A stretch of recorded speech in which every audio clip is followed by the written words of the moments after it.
And we're live, everybody. My microphone is hot as shit right now. All right, there we are. Fix it, Ray. God damn it. We got beloved chatters not chatting right now. Not gonna read super tips. They're just too mean. That's what they are. You bullies.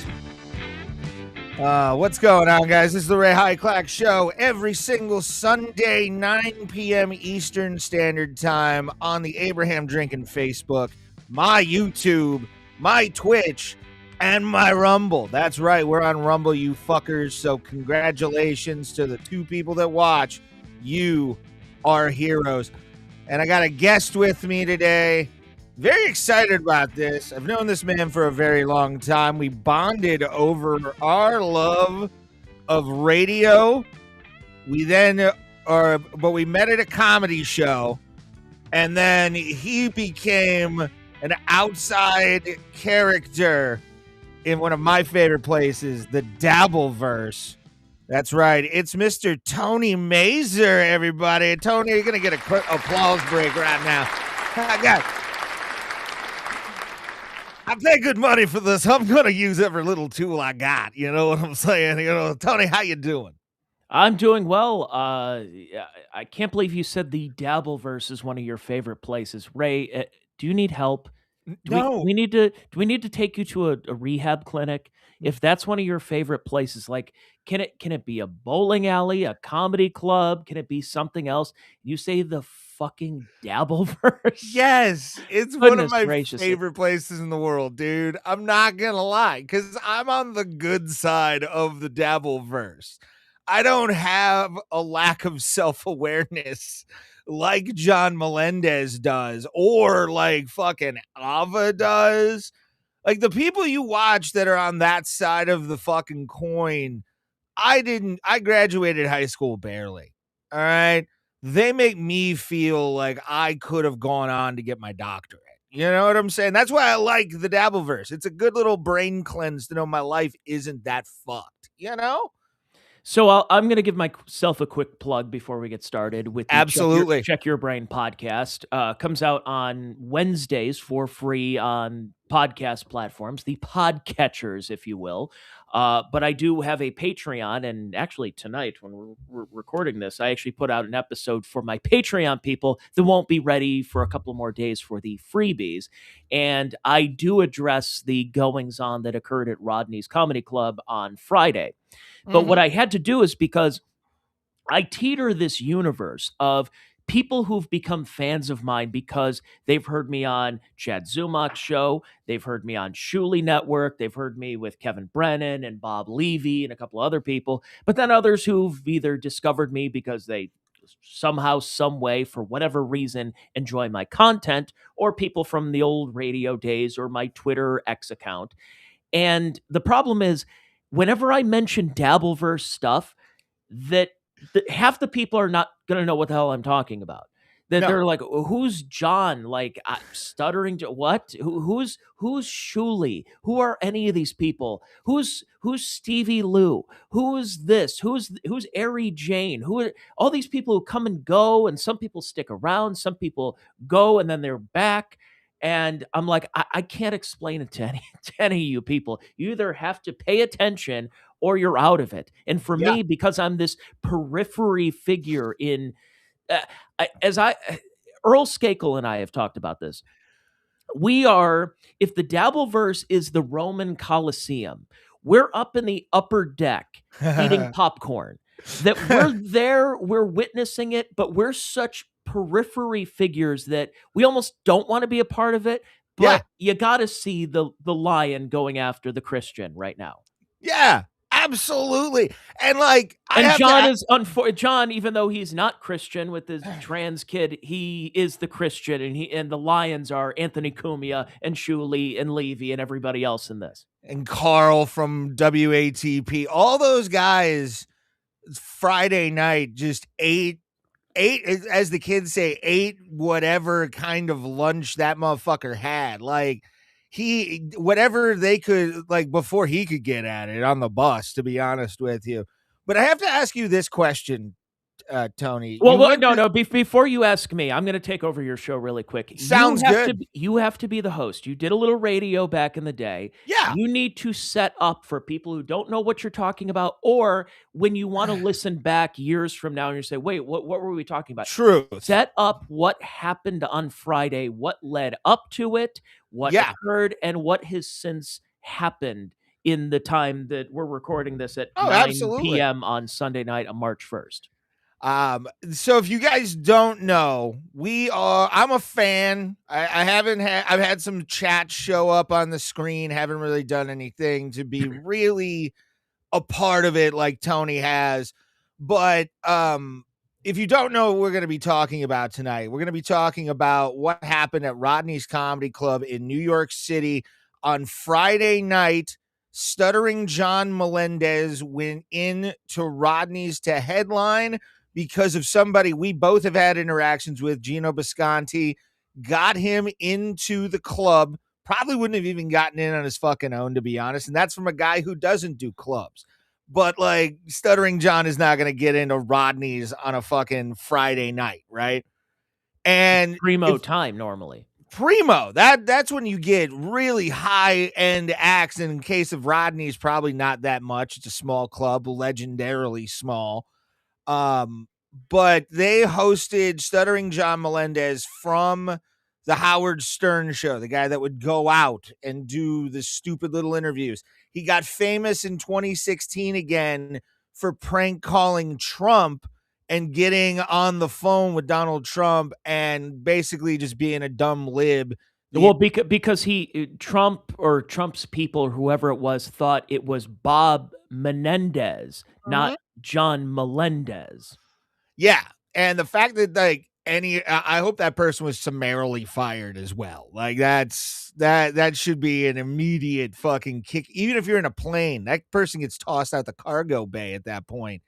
But and then he tried to get on with Anthony Cumia on Compound Media when that was still Anthony's just baby itself, and didn't get the job. Got pissed off, started going after Pocky, as he called him, Anthony Cumia, who I love. We both love Anthony. But the main person that kind of started this was Shuley from the Howard Stern show, the news guy. Hilarious guy in his own right for stand-up. Love him to death. He's entertained me over the past 26 months that I've had a gifted member or a gifted or paid membership to the channel. But he created the Uncle Rico show because Stuttering John was starting to do his own podcast and lying about people.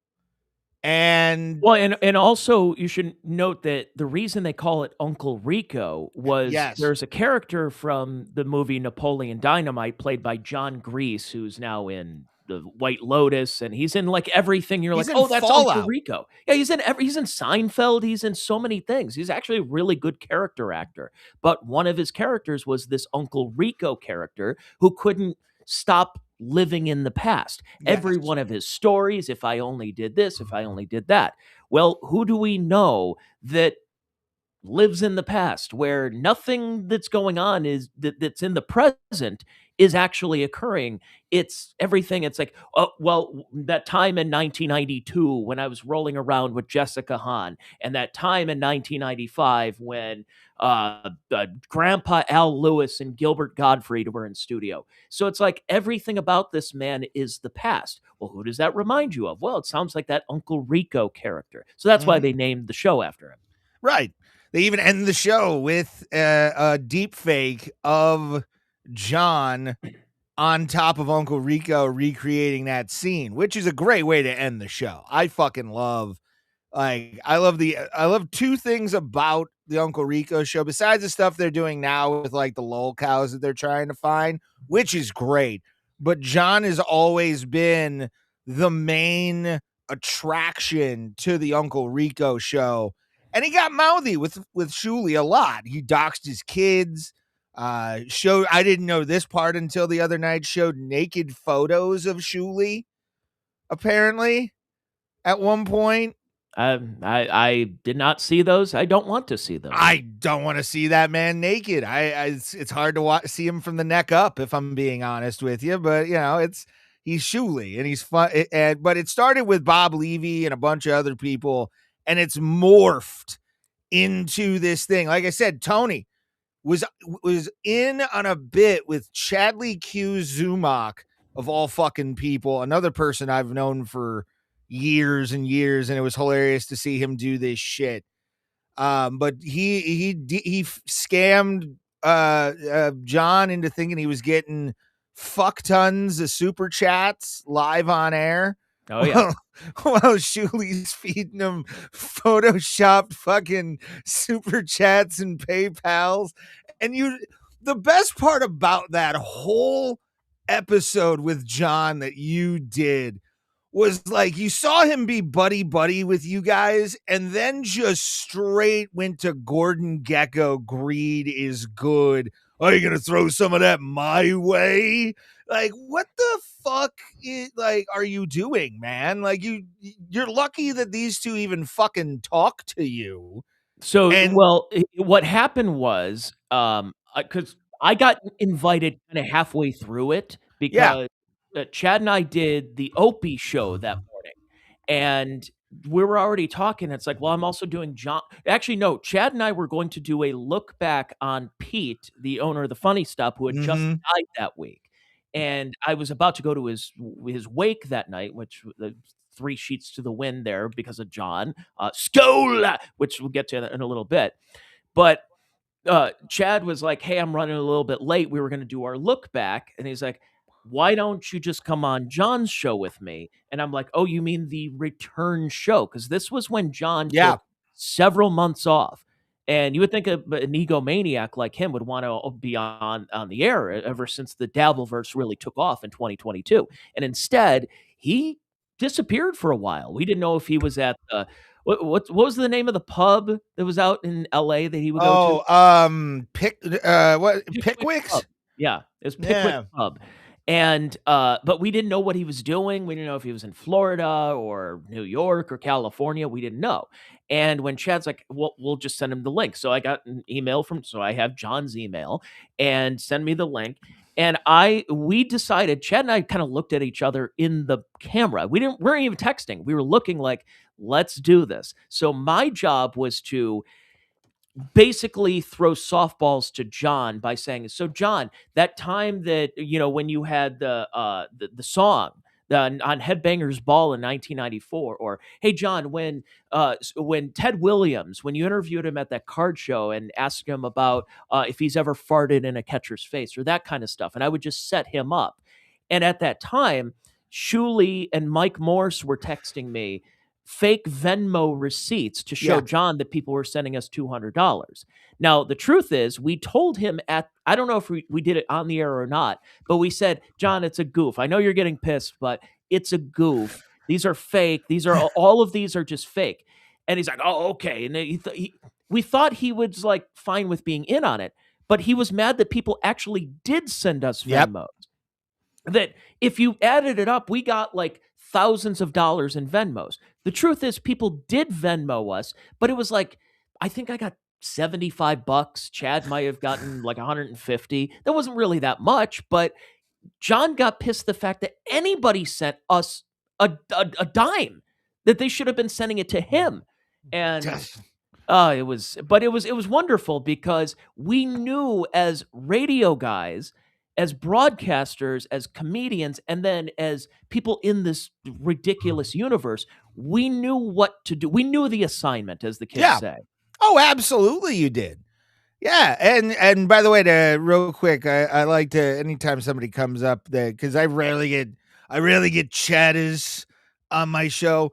9 p.m. every Sunday, by the way. Backstabber Melendez is funny. We're gonna get to it in a second. But yeah, Tony's just telling the story, his most, probably one of the more famous stories of the Dabbleverse, to be honest with you. Well, I mean, I'll give you a couple more. Now, let me ask you, Ray, did you ever have any personal interactions with John? No, I have not. I've wanted to, just to like just for the story. Yeah. So my first interaction, it was funny because I was a longtime Howard Stern show fan. I didn't follow him to Sirius, so I told Shuli, I'm like, hey, I apologize. I didn't listen to him on Sirius. I was an O&A guy. I had XM. I was kind of loyal to XM at that time, even though the companies became basically the same thing. Yeah. And I don't know how they didn't have an antitrust thing going on there, but um, I was always an XM guy, and I always kind of like, I didn't really care for Howard. And then I would listen, and I heard some of the interviews, and I'm kind of glad I didn't waste my time with the serious version of the Stern Show. I like the memories of Jackie and Fred and Billy West and Elephant Boy and all the great characters from that show, and the Whack Packers, and Gary the Retard, and Hank the Angry Drunken Dwarf, and Beetlejuice, and of course one of them was Stuttering John.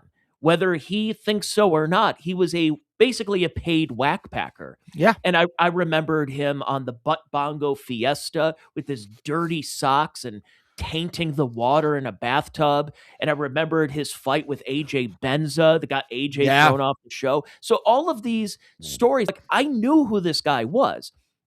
So here's a name. I'll throw this out there. Dave Robish. You know him, right? Yeah. So Dave reached out to me. I don't remember if it was 2017 or 2018, and said, hey, John Melendez, I actually have him coming to the Funny Farm, which was, I think it was at some place, the 422 Grill or something. And it was one of those places where it's a bar, but the basement, they have comedy. And then it's the next moved night, now too, I think. It's moved again. And I think it moved again. And it's, I think it'll move again tomorrow.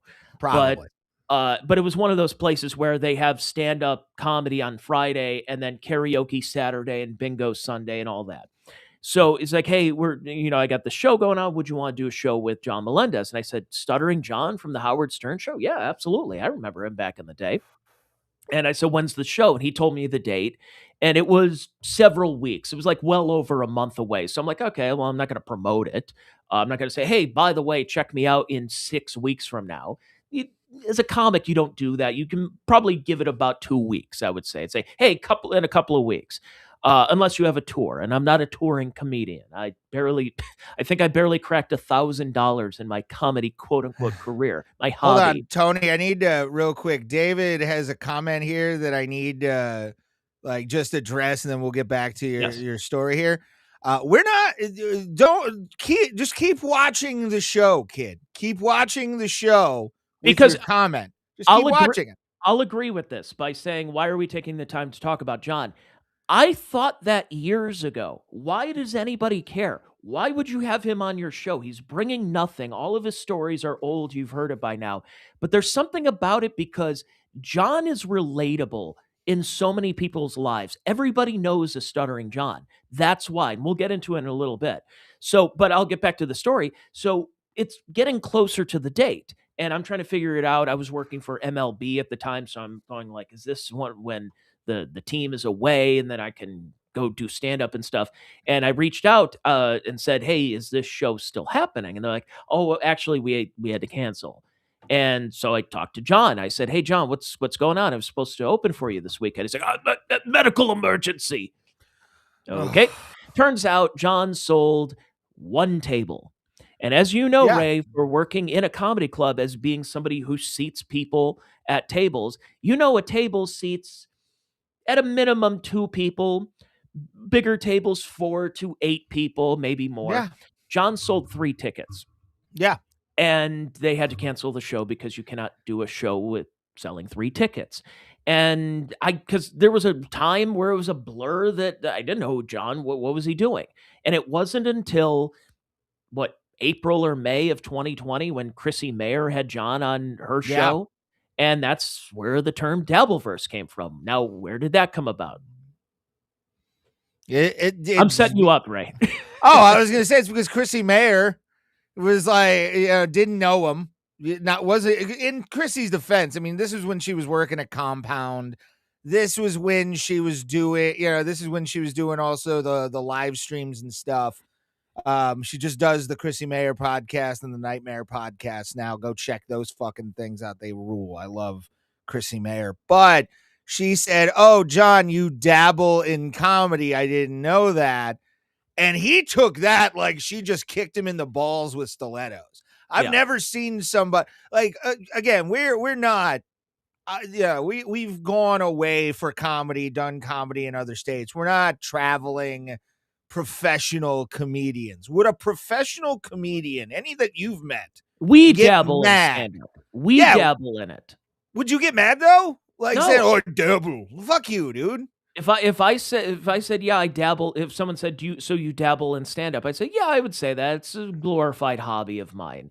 He got offended because he felt that he's a headliner, that he's touring across the country. Now at this time, remember, Chrissy is doing a show from home, and John is trying to figure out how he's going to make any money. I mean, I don't think he was teaching at that time, and he certainly couldn't go on stage. And also, with his political beliefs, he was in favor of it shutting down because it was something against Trump. So it's like, it's kind of weird to, cut off your nose to spite your face situation. But it was really odd.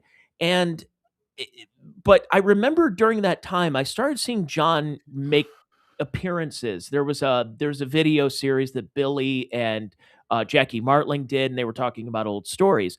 And the first thing I thought about when I saw that, which was in the late 2010s, he's not stuttering. That was the first thing. I'm like, what happened to the... He's not doing that anymore. So were you playing that up before? Or did you were you Joe Biden? Were you all of a sudden conveniently stopped stuttering when it was convenient for you to do that? I don't know. It's one of those things. And also you mentioned the stutter. I pulled videos from Vince the Lawyer's live stream. Vince, don't come at me for it, by the way. Fuck you. I just want to get that out of... I'm not a fan of Vince the fucking Lawyer either. It's ugh. And by the way, you're fine, Mark. You can make shitty grammar on here. There's no grammar hammer on this show. But there's no stutter in the video at Rodney's. So like, did he just put that on because he knew Howard wanted another kind of freak and he lost control of his own creation? Or do you think he just was an idiot, just stammering and stuttering to be an idiot to begin with? I think it's the latter. I think probably the story wasn't John roommates with Mitch Fatel? Is that what it was? Or what? I thought it was Hal Sparks. It was somebody who was, I thought, leaving the show, and they had an opening for an internship, and Baba Booey was like, "Hey Howard, I got this guy who's going for an internship. He has a stutter," and Howard's like, "Then hire him immediately," because Howard liked having a collection of morons around him, and John was a moron. And by the way, I got to say this: as somebody who hung out with John, John's praised me for whatever reason, I don't know. John did everything that show needed from him. If they said, "Hey, talk to Ringo Starr, ask him, what did you do with the money? What money? The money your mother gave you for drum lessons." Anything you needed to do, John would do it. John wasn't doing it because he was funny. He was funny because the lines were written for him by Fred Norris and by Jackie Martling. That openly. John didn't write any of that stuff. John just had the balls to go out and do it. So I will praise him for that. Now, granted, we're talking about, again, Uncle Rico 30 plus years ago stuff. But then when he thought, no, I'm achieving this on my own because of my immense talent.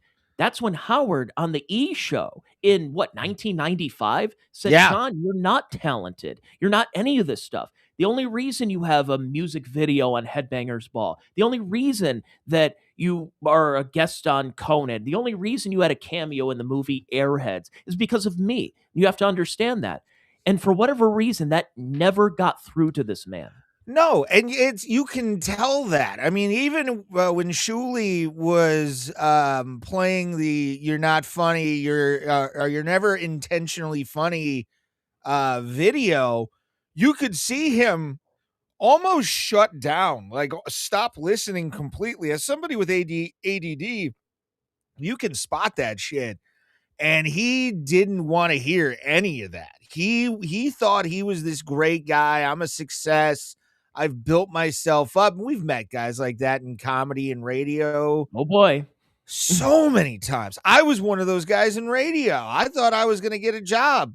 I'm doing a podcast about a fucking failed, pop culture fucking phenomenon. Think about that. Like, we find lanes, but he's never found a true lane, I don't think. Like, he's had opportunities because of who he was attached to. That Yeah. he can get a movie called One Too Many because he's Stuttering John of the Howard Stern Show. And he was able to get poached by Jay Leno because he is from the Howard Stern Show. But it Yeah. wasn't anything that he did. It's one of those, there has to be an acceptance of it. And you and I have done shows with former child actors. You have to have that self-awareness that I think you and I did shows with Dustin Diamond, Screech. Oh, yeah.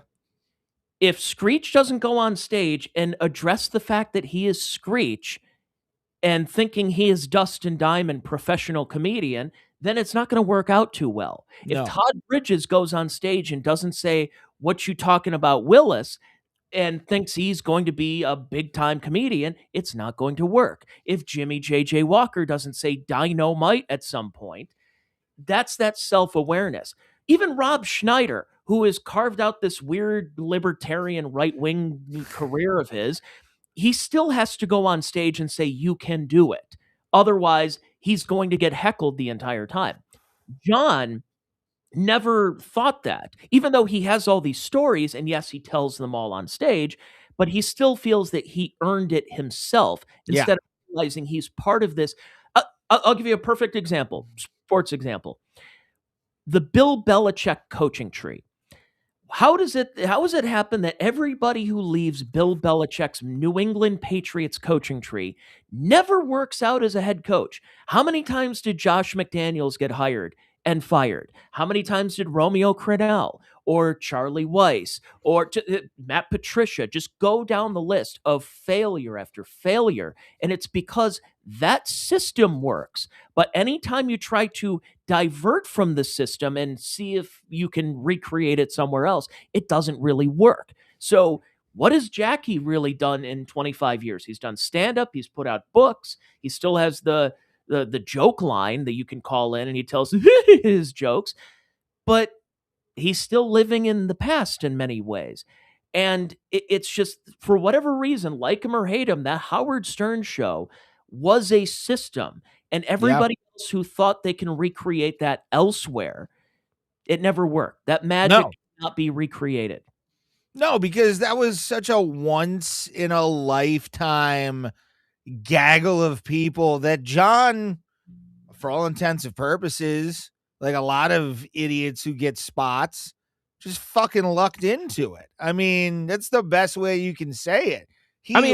Ray, how many times have you been at a comedy club and it's a person who was from a TV show like Jeremy Piven, and you pack the place because you're Jeremy Piven of, not because you want to hear the comedy stylings. So the people who went to John Melendez comedy shows in the 2010s did so because they remembered him from 10, 15, 20 years ago on the Howard Stern show. Yeah. But those days are long gone now. And I think the people who had their opportunity, they wet their whistle, and now here's what you're left with. 16 total tickets sold at Rodney's Comedy Club, and the only reason that the place was packed is because Anthony Cumia had to say, "Hey, I'm in town. I'm going to make an appearance."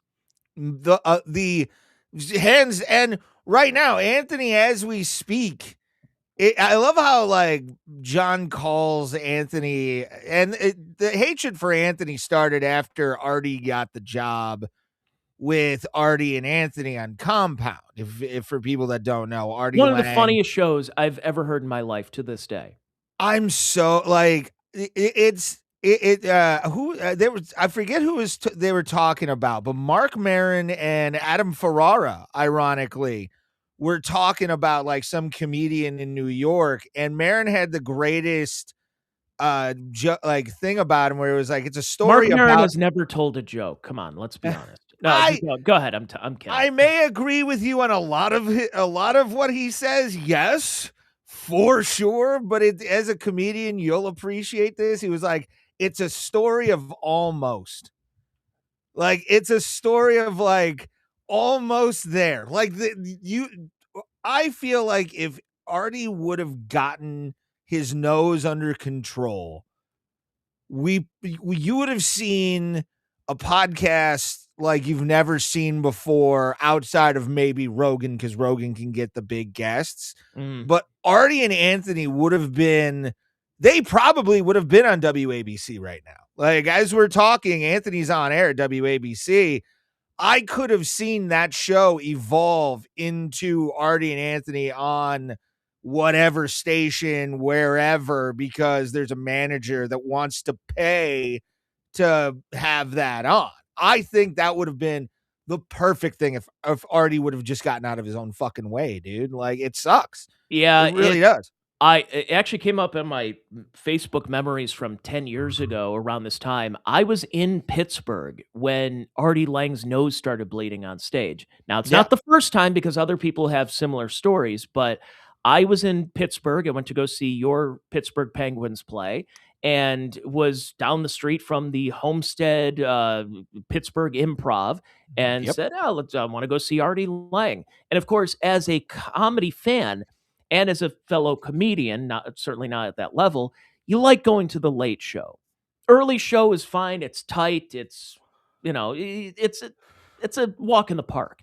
The late shows where you're getting the drunks, you're getting the hecklers, you have to deal with being a comic going up on stage the second time, and maybe the jokes that worked on night one didn't work on night two, and some of the jokes that worked on show one didn't work on show two. It's the true test of a comedian, is doing that second show, especially on a Saturday night. We walk in, my ex-girlfriend and I, and she liked to check in on Foursquare or whatever and Twitter him by saying, hey, I'm at the Pittsburgh Improv going to see @ArtieQuitter. And she's like, did you see this? And I said, what? She showed me Artie's Twitter, and it said, hey, sorry, Pittsburgh, I'm going to be better next time. I'm going through a bunch of shit. And I'm like, they can't do this show. They better not be doing a show tonight, right? They're going to give us our money back, right? Nope. T-Robe goes on stage, does a great job. He's the house MC out in Pittsburgh, and a couple other comics. And they say, you remember him from, once again, the Howard Stern show. It's Artie Lange. He comes on stage, Yankee hat on backwards, completely disheveled, before the nose completely collapsed on him, sweatpants, wearing a hoodie, and bombed. And I mean bombed for, not just he was bombed, but he did bomb. For 35, he didn't even do his time, 35 minutes. He had one good joke. There was a pop. And the one interesting thing, you think a Stern Show audience is going to be hectic. No, they were actually trying to be supportive. Like, come on, Artie, we believe in you. About 20 minutes in, the nose starts bleeding. It is a sieve. And he's trying to like dab it up with his shirt and stuff. And I'm like, oh boy, this is bad. So after the show, you know how the comics will hang out in the back. Nope. You had two handlers literally pick him up. No selfies, no autographs. Threw him, what we found out later, threw him in a cab and sent him to a rehab that night. Yeah. And that was because before, as he's talked about in St. Louis, I think he said a hooker or a girlfriend, or maybe both, I don't remember, gave him heroin that had glass in it that he sniffed. Yeah. Well, she broke it up. She broke it up with a salt shaker while he was gone. And also, Serenity Now. One, make sure to subscribe to my channel and also Tony's channel. I go live every single Sunday, 9 p.m.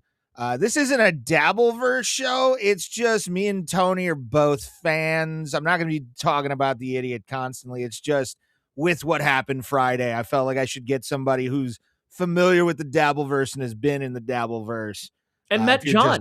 And met John and done shows with him and stuff like that. So that's why we're doing this. I don't do the Dabbleverse constantly, so don't think this is a new Dabbleverse show. Well, thank you for being here. The reason we were talking about Artie was that's where this kind of really began. Oh, yeah. Was on that show, and they were making fun of John and him saying Pamela Anderson and Nicolas Cage. And all these other silly things he was doing as the announcer of the Tonight Show. And John would go up there he wasn't a frequent guest, but he would come up on the Cumia show. And then Cumia said, and he used his studio. I don't know if you, I remember this. Used the studio to do a shitty podcast and wouldn't tip like Garrett or any of the guys that worked at Compound at the time, but would drink up all the beer and all the booze while doing a fucking terrible drunk podcast.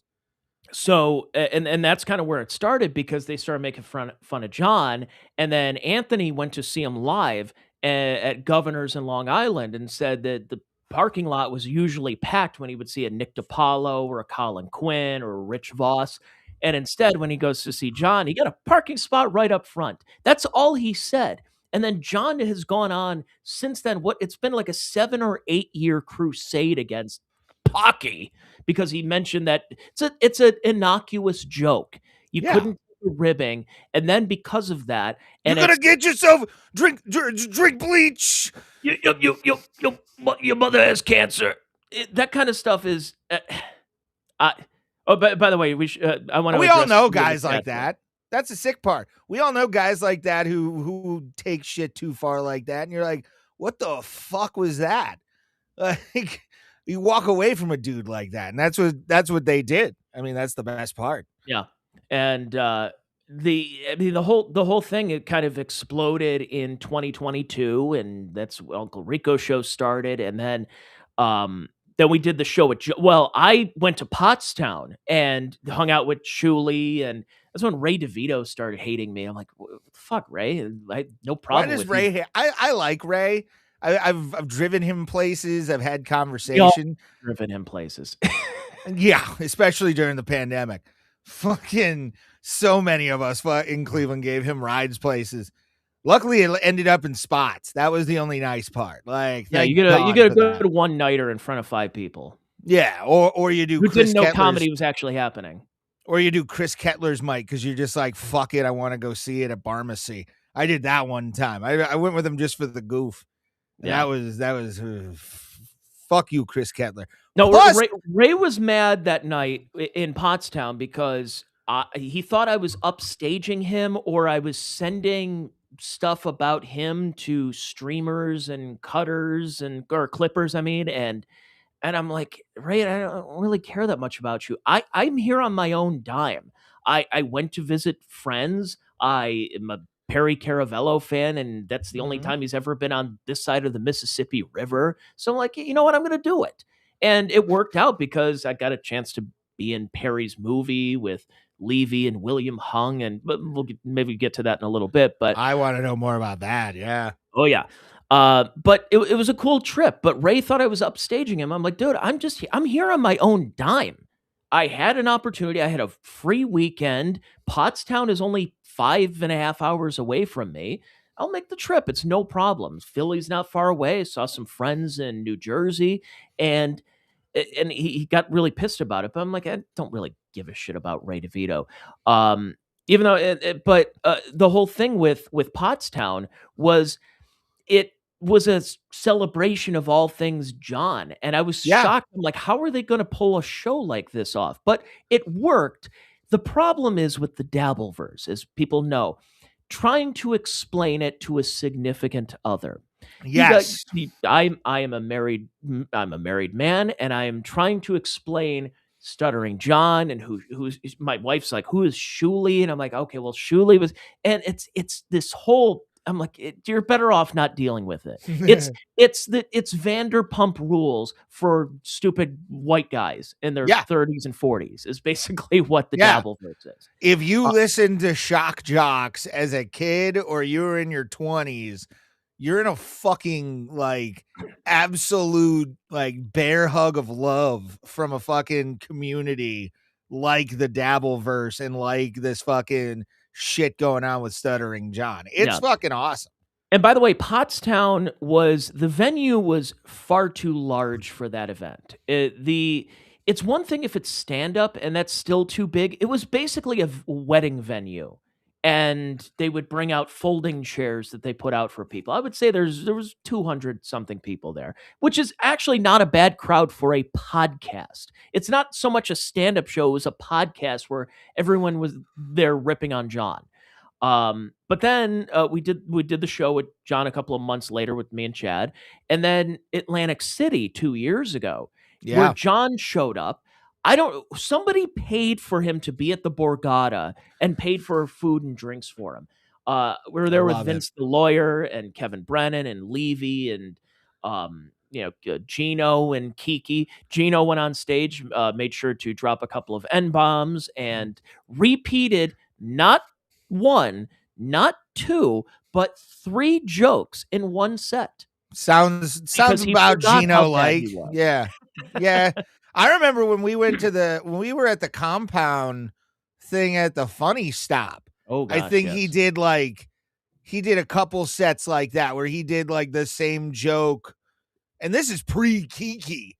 Like he wasn't even with Kiki yet.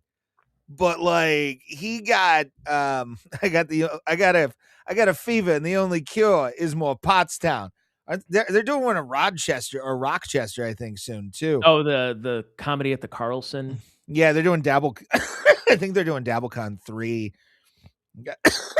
Comedy at the Carlson. They should do it Side Splitters in Tampa. Don't make people go up to Rochester for God's sake. I know Carl's up there. I know Cardiff is around that area, but my goodness, it's just it's like February. It's like Super Bowl weekend. They do it. It's freezing cold. As somebody who lives in this area of the Great Lakes, it's not the place you want to be in the wintertime. Anytime before June, there's no reason to be up here. But I got to tell you, New York. What were you gonna say? Well, I was going to say about John, because hanging out with John, he was a good audience member. I was trying to get him on stage to do a guest set. He's like, no, I'm just here to be a fan.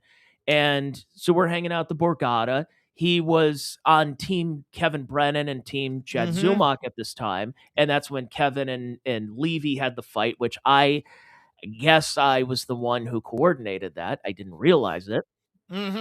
Because I saw Kevin hanging around. I didn't know Kevin was going to be there. Then I saw Bob, and I saw Bob's wife, Gina, and I was talking to them. And Bob walked away, and Kevin comes up, and he's like, oh, what are you doing? What are you doing here? And I'm like, oh, I'm just here. They're like, Levy's here. It's like, really? And it's like, and I'm like, yeah, I think he's over there. And the band is playing the Your Love. Yeah, at the bar over by like where the slots were, right?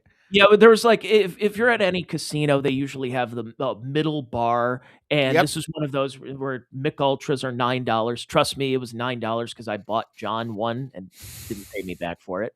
And John, shocking, the button of his pants and his zipper was down, and he's like, oh, I think I'm trying to call for a hooker tonight. I'm like, okay, John, well, you enjoy. I'm going to go back to my room now. I wonder where in the yellow pages, is it under H for hooker? I don't know. Do I need to look up her last name? What it was, she only has one name. Escort. No, I don't need to go anywhere. I just need a blowjob on my sad ghoul penis. We were heading up to Jim Florentine's the next day because it was, I'm not going to say where he lives, but it's in Jersey somewhere. And we were heading to a Super Bowl party, and John was just blowing up our phones because like he gave me his numbers. Like, Tony, here's my number. And he's like, look, here, give me your phone. And he puts his number in my phone going, I don't know when I'm going to talk to you, John. Sorry. But, and then things just explode. Because John's one of those guys that if you have any mild ribbing, you're dead to him for a while, for the time being, but you're dead to him. Then I got to see him again at the Funny Farm, at one of the many Funny Farms, to see him do stand-up, because I'm like, I gotta see this. He's not in my area. He's in Ohio. Traveled to see him a year ago because I like a couple of places out in that area. And I said, then I'll go see Stuttering John at the Funny Farm. And it's the same act that we've heard. It's the squeegee with the gym sock, and it's the skull, which I encouraged about 25 times. And I went up to him after the show to see if he remembered me. And I said, hey, John, I really enjoy you on Chad Zumach's show. And he's like, oh, you're filming me, aren't you? Oh, where's the camera? Where's the cameras? I'm hitting camera somewhere. And I said, no, John, what are you talking about? He's like, wait a second. Oh, I know you. You're Tony Mazur. You're a good guy. Like, okay, sure. As he's drinking Michelob's, he's like, yeah, good Tony Mays, he's good, and then just walks away like the saddest mob boss. John, so somebody asked, like, "Hey, John, you want a drink?" And he's like, "Nope, got one right here." And he pulls it out of his pocket. He should have been wearing cargo pants because he started pulling beers out of like every pocket. He may as well have been like Harpo Marx, where he's just pulling beers out, going. So you went into the back where they have the courtesy little fridge where they put a couple of beers and some waters and Coca-Cola, maybe a Red Bull for the comics. And what you do as a comic that is on the show, you have, if you're drinking beer, you have one, maybe two. You maybe bring one out on stage, then you have one after the show, hanging with the fans. Instead, he raids the whole damn thing. Yeah. He drank at least 4 or 5 on stage.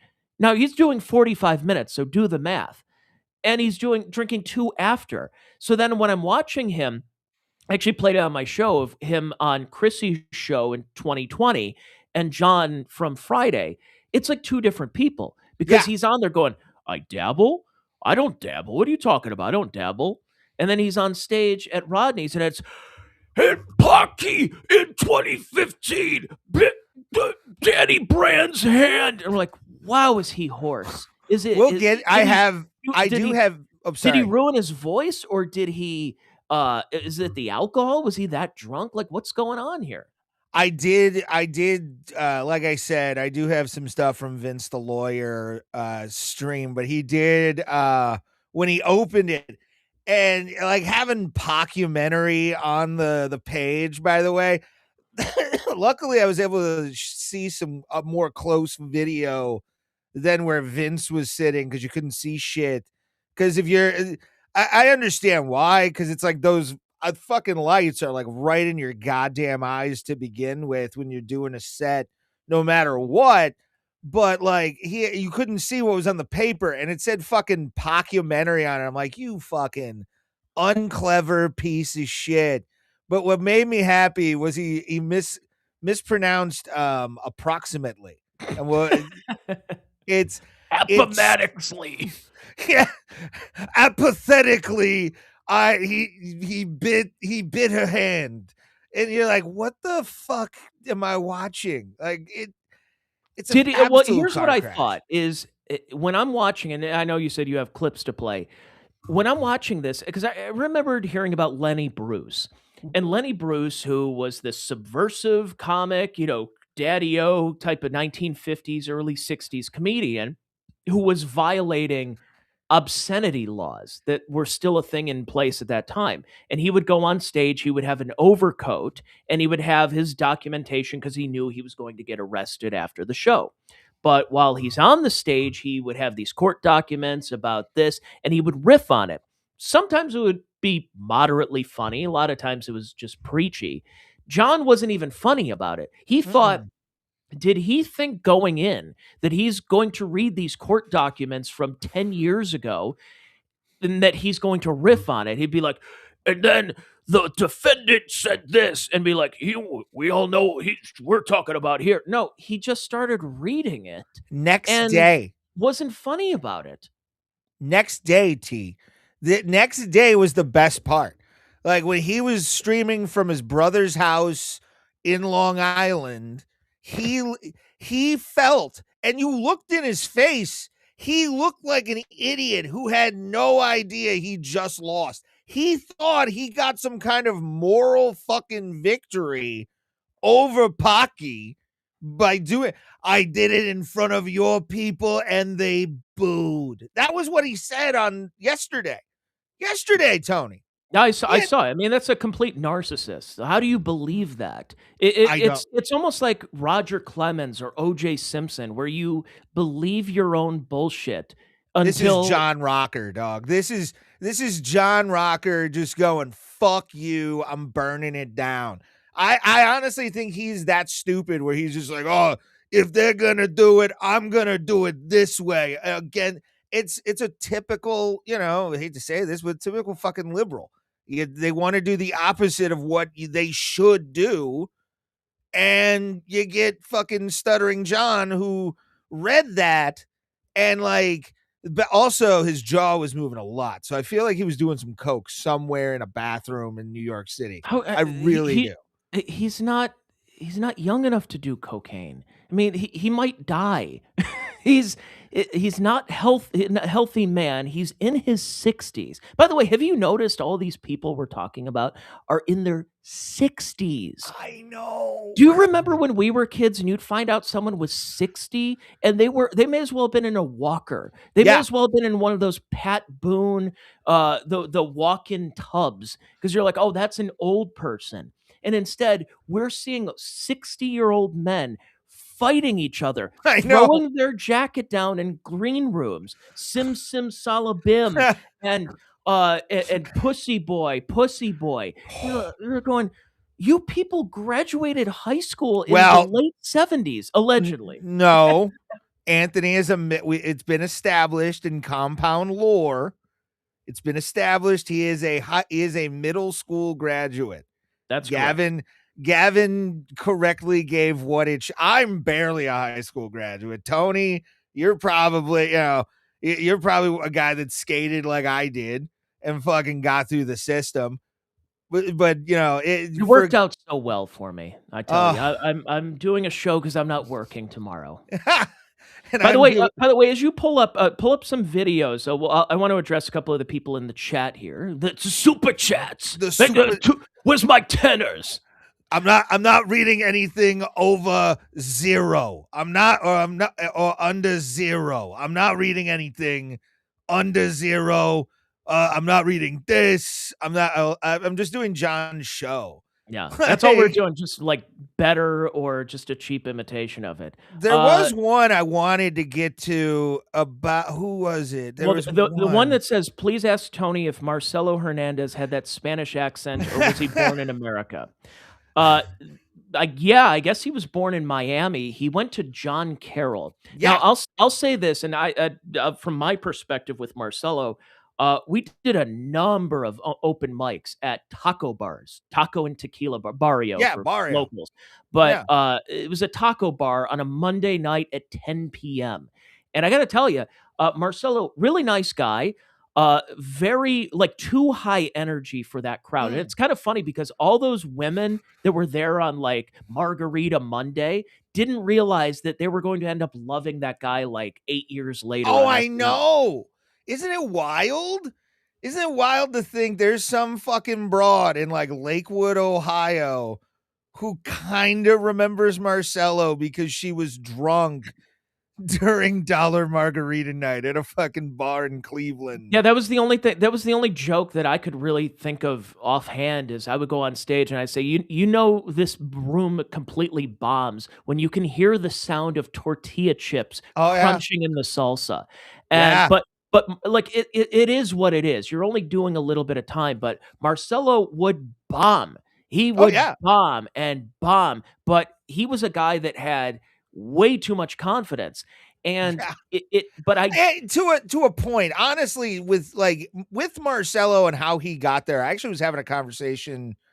What was it for fucking Wednesday or something? I was having a conversation while watching American Boy. I was watching it.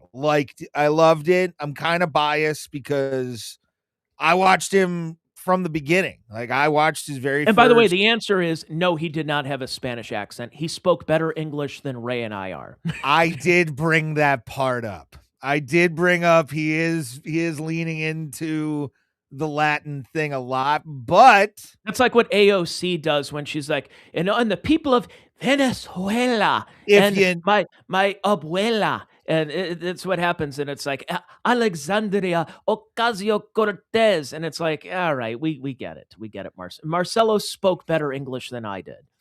He did, like his diction was a lot more, and I think that's honestly because he was in college.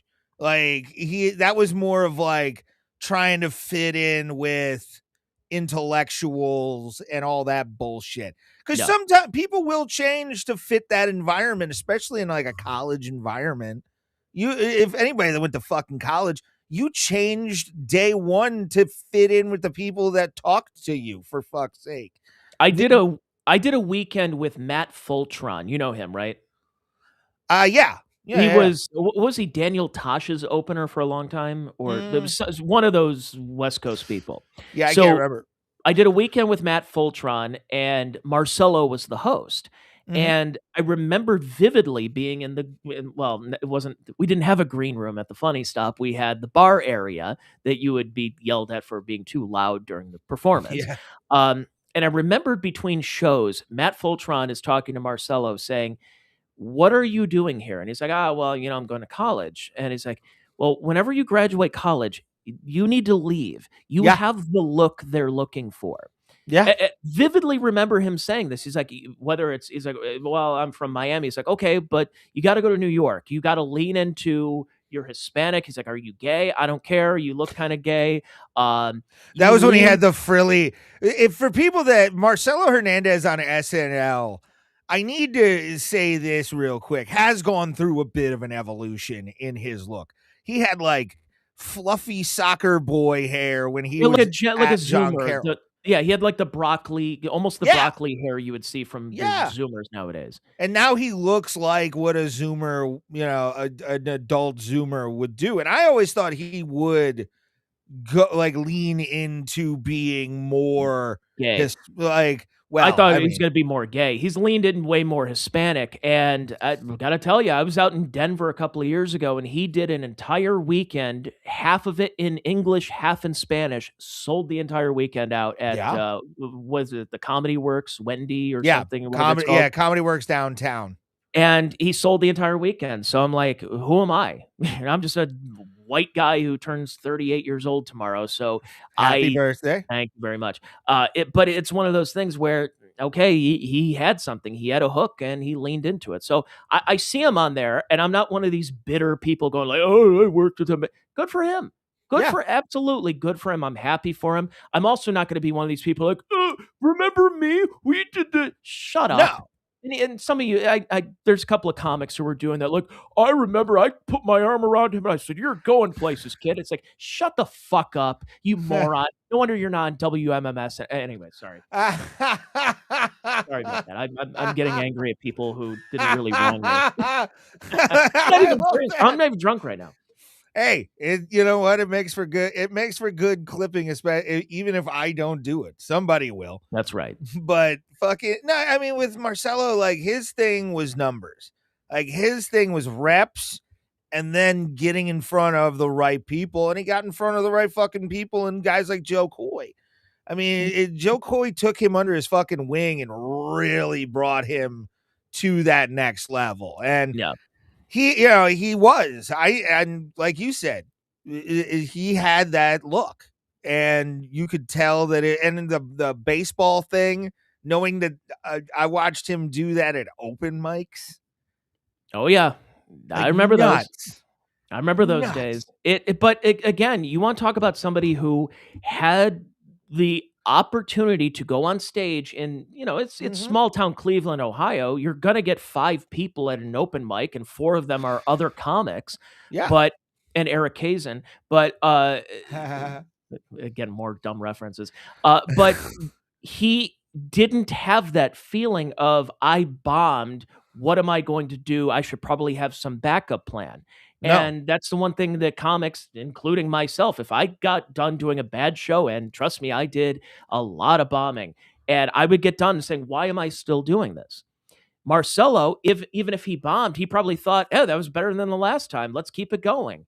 And good for him. Good for other comics who can do that and bounce back from it. I don't have that in me. Yeah. Yeah, I can't. Anytime I've ever heard somebody, and I've gotten upset, I've cried over fucking not getting spots and stuff like that, but I don't lash out in public like a lot of guys would if somebody gets an opportunity. Luckily, in Marcelo's case, just because everybody liked him, he didn't have an enemy in the fucking room that I know of. If he had somebody that's pissed off about him, that's a Cleveland comedian that knows him, I want to put that motherfucker on public square so we can all know who the fuck he is. because it just, I hate bitterness, and fucking guys like John fucking embody that. And you can't really, you can't have that in this business. It eats you the fuck up. It took me about 11 years to really figure that out. Well, to that's just the thing stop is, giving a fuck. that's the thing about doing stand up and being in this, whatever this business. If you're jealous of people, let's be honest here. Everything we do is competition with someone else. Yeah. That you can't look at it from a 1984 mindset of, if I don't perform, I don't have a good book on the radio show, I'm going to get fired and the listeners are going to go somewhere else and never return to my station. Right now, all of us are in competition with each other. My podcast is in competition with your stream, with Shuli Network, with John, with Cumia. But what do you do with it? You have to find a way to compartmentalize, find the right people to align yourself with. And that's the one interesting thing about Dabbleverse stuff and John, is that what I didn't like about Dabbleverse or Hackverse is that people who should be aligned, whether it's, I'm not necessarily saying politically, but people that I think should get along are fighting with each other. And that's what I didn't like, the infighting. I know it might be entertaining to some people, but to me, it seemed like there should be more alignments in finding out who your enemies in this business are. Yeah. And I think that was the one thing about John that, as I said earlier, for people just tuning in, everybody knows a John Melendez. Everybody knows somebody who has used them, abused them, taken them for anything from beer to food to money and never paid them back. Everybody has this. This is why this is taken off. It's not just some niche internet thing of people who used to listen to Howard Stern. That's why that's why I was watching on Friday and Shuli had like 4,000 people watching him at one time. I know. And I'm saying live, not even the people who've watched since then. I know. Isn't it weird? Like the fact that like one man could be the center, whether he likes, whether he thinks it's a good thing or not. By the way, happy early birthday, Mark Michael. Skol! Skol, Mike Markle. Mike Markle. Mark Michael. I can't fucking speak tonight. Jesus Christ. I haven't even drank. I'm sober for this. I drank on Friday. A biblical name. It's just funny to see a man who could rally such comedic vitriol, a lot of it, because he brought it on himself, but can't turn the mirror on himself. I honestly think if we fed John psychedelics, he would be a different human being. He might be nicer. He might have some self-awareness. Yeah. Because and by the way, we had people about 4 years, well, almost 4 years ago, 2022, when Chad and I started talking about this, and they're like, "Oh, you guys are just doing a cheap knockoff imitation of what Shuli's doing." And I'm going, "We're not doing Shuli's show. He's doing that show. That's a specialty show, and God bless him." But does that mean that he's the only one who can talk about John? No. And I ran into have a chance to do that. And it was fun because, and again, I said this, that everybody knows a John, and that's why it's funny and it's relatable to people. And then when people are like, "Oh, you guys are just doing what Shuli's doing, just a knockoff." Okay, go ahead and think that. We're having fun with it. I'm gonna, Dr. Mega G. You are. He's a good dude, though. Yeah, a good guy, but wow, that is a wild take. Because I've seen Ray on stage, and then I've seen John on stage. I can sit through 45 minutes of Ray DeVito. I can understand what Ray DeVito is saying. John, I don't even think he speaks a language that anybody understands anymore besides drunk. If you think about it, like, there's no way. My thing about Ray is, it's almost like Ray DeVito is trying to resurrect a bygone era of comedy. That it's like in his mind, he thinks it's 2003. And if he just works hard enough and does spots in the city, that he's going to get that Comedy Central Presents special. And it's like, Ray, you're a 50-year-old white guy. Nobody's looking for that in any type of business. They're not interested. They need a Marcelo Hernandez or whatever Hispanic or black or trans name. They want that to push forward. Even if it's not funny, it looks good for the books. And someone like Ray DeVito, an Italian guy from Cleveland who used to sell hot dogs at the old Cleveland Stadium, they're not looking for that. And you got it again, just like with John, you have to have self-awareness. That's why I look at my self-awareness. Am I going to get a Netflix special anytime soon? Am I going to get an opportunity to get? No. And I realize that. That's why I don't really do stand-up anymore, because I don't have that enjoyment of getting off stage and having that adulation. And I'm like, no, it's whatever. I told a couple of dick jokes and I'm off stage. So I get more enjoyment doing podcasts, doing streams and stuff like that. But you have to know what you're good at. I think, again, I think Ray tries to work hard. He tries to work at that craft of doing stand-up. But I think he's kind of like a John, where he's in his own head. He has all these enemies of people who are not even fighting with him. He probably looks around like, that person's an asshole. That person's going to fuck me over. What are you doing?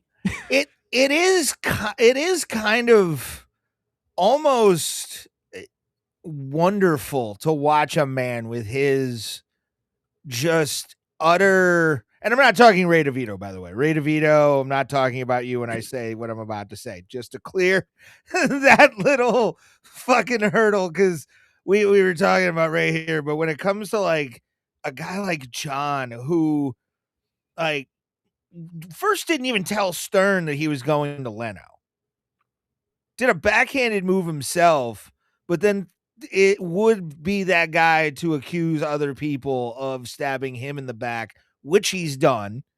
I mean, how many times did you hear, well, so-and-so's turned on me? How many times? It's insane to see a man like that.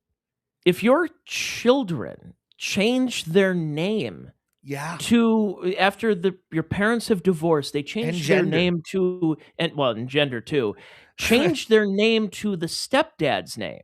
Yeah. Now, when does that happen? It's like a lot of people have come from broken families, but you keep the last name of dad, even if dad's a jerk off.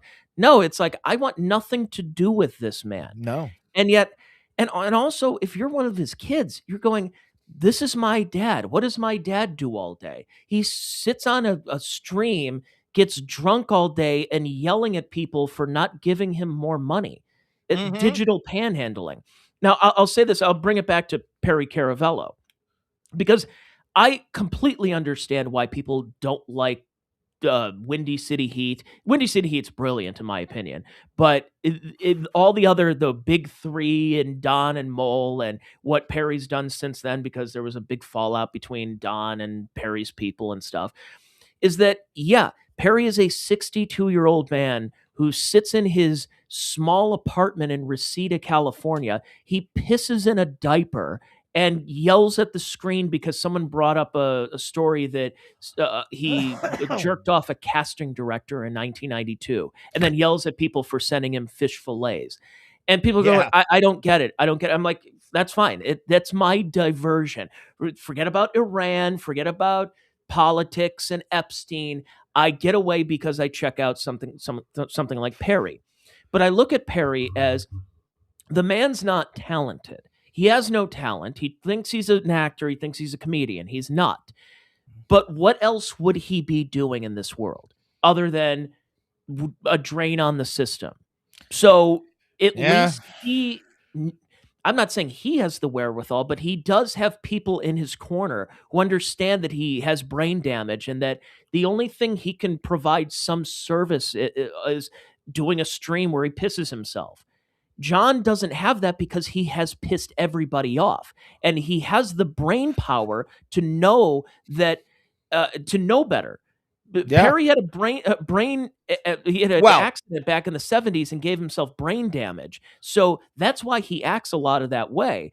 John hasn't had that. John has just been somebody who has turned on everybody. Yeah, it's funny to watch a guy who for all intensive purposes, again, like, it has a way of just pushing every single human within, like, not even arm's reach. Like, we're talking like 2 houses over. Push them away for what? Because you think they're trying to, like, fuck you over or anything. It's nuts. And taking slights and jokes about his kids, like, oh, my kids, don't talk about them. This we know people, we know parents, we know older people who fucked up their kids, and then they try and like compensate and make up for that lost time. Helicopter parents, yeah. Not even helicopter parents. These are like parents of grown, like sort of grown kids, but you can tell the kids are fucked up, but the parents realize it too late and then start to fucking like oh, be what's their your buddy. thing?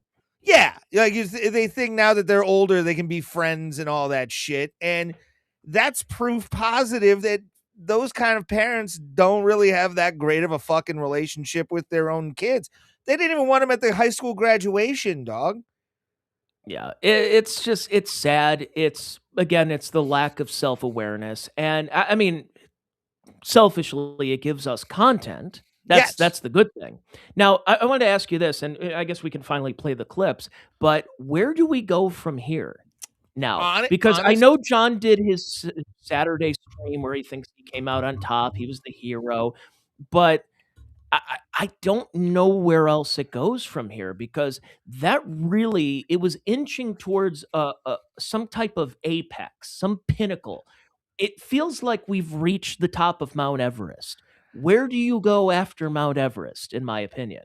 Well, I mean, I did, before they brought E-Rock on to the stream, I was making some dinner and like listening to it before everything really popped off. And I wrote in because I had a free milestone chat, so I was able to like throw in something to be on screen. And I thought to myself, this can really go either two ways.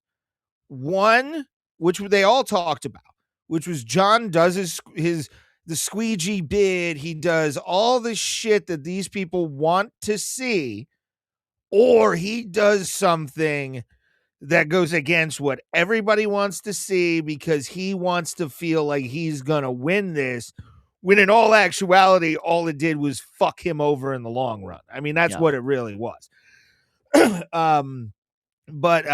He actually put it, and my thing was, if he would have went the straight and narrow, this, you and I wouldn't be talking. I would have been talking about some news story. Nobody would have watched the show tonight, and I would have just done the show for the, just to do it, and had a great night. But like, he did the thing that now goes into what I called this, which was our WrestleMania. This is the show where the storylines will either end completely, or you have a branching storyline going off that's going to be even better.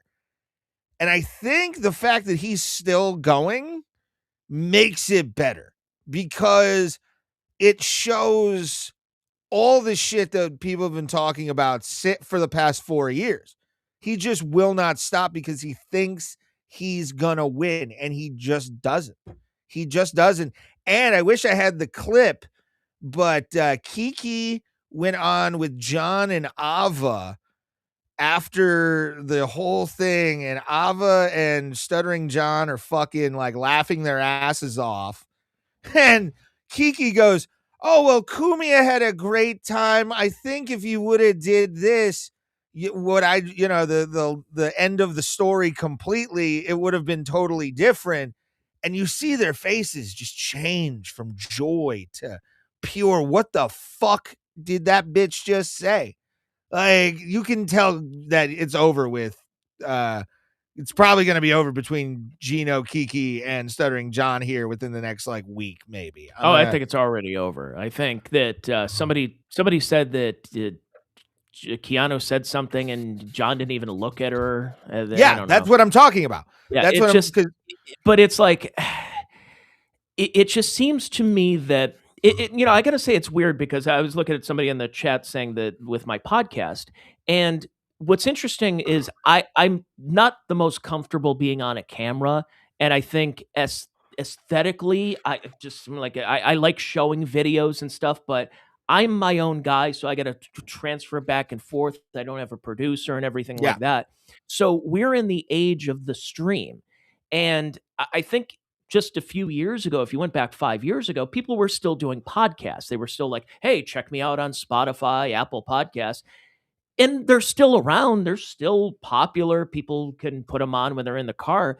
But the rise in streaming that has popped up is there. And that's what got, Sorry. what's that? No, what were you going to say?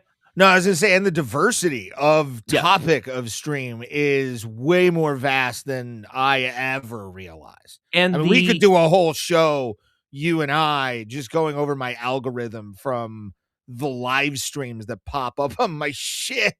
Oh, yeah. And the opportunity to make money if you're someone like John Melendez. And I think that's why he keeps coming back is if this were 5 years ago and they were able to pull clips from maybe somebody put an interview on YouTube and then clips from his podcast or something, I don't know how much longer it would be because other than someone like, hey, subscribe to my Patreon, it would be, that's it. But now that there are super chats and super tips and all this other and gifted memberships, that this is why he's not going to go away because somebody's going to give him money to keep this going. Yeah, absolutely. And that's the only reason that I can see it not being Mount Everest, that this is just, I don't know, Denali, that, okay, it's a very large mountain range, but maybe you can get even higher. It just seems to me that, call me naive, call me somebody without the foresight, but I don't know where to go from here. Where else are you going to go? Absolute delusion until he dies, because he is a man who he is what I like to call an ultra comedian. He wants the fame, as you said, the adulation. He wants all that because he feels like he has earned it somehow over 30-year career or whatever it is now. And people, as you said, will pay. Here's the thing, T.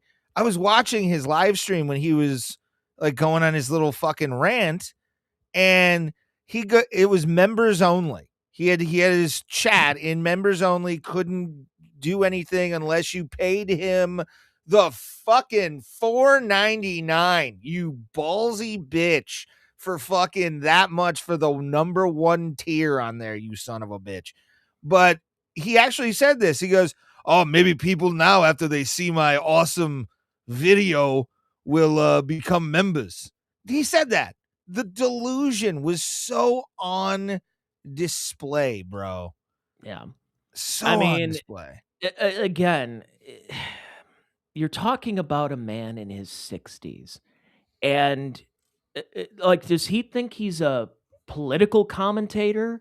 That he's gonna be able to be on. Well, he has the political show. He wanted to be that until Cumia and all those guys, proved that he couldn't fucking do it with the Army Major is the guy's name. Yeah, he's a lull cow, is what he is. Is that John is somebody that got to a point where he used his previous notoriety, then he's used the notoriety he's gotten from all the negative stuff. I mean, look, if your entire audience is watching you because they want to see you or hear you do something stupid, then it's like, I'll bring it back to Ray DeVito again. I know you're fine with Ray, but Ray is one of those I don't guys care what you say on. I'm not one of those guys where it's like, I had you on. You can say what you want. I don't give a fuck about that kind of shit.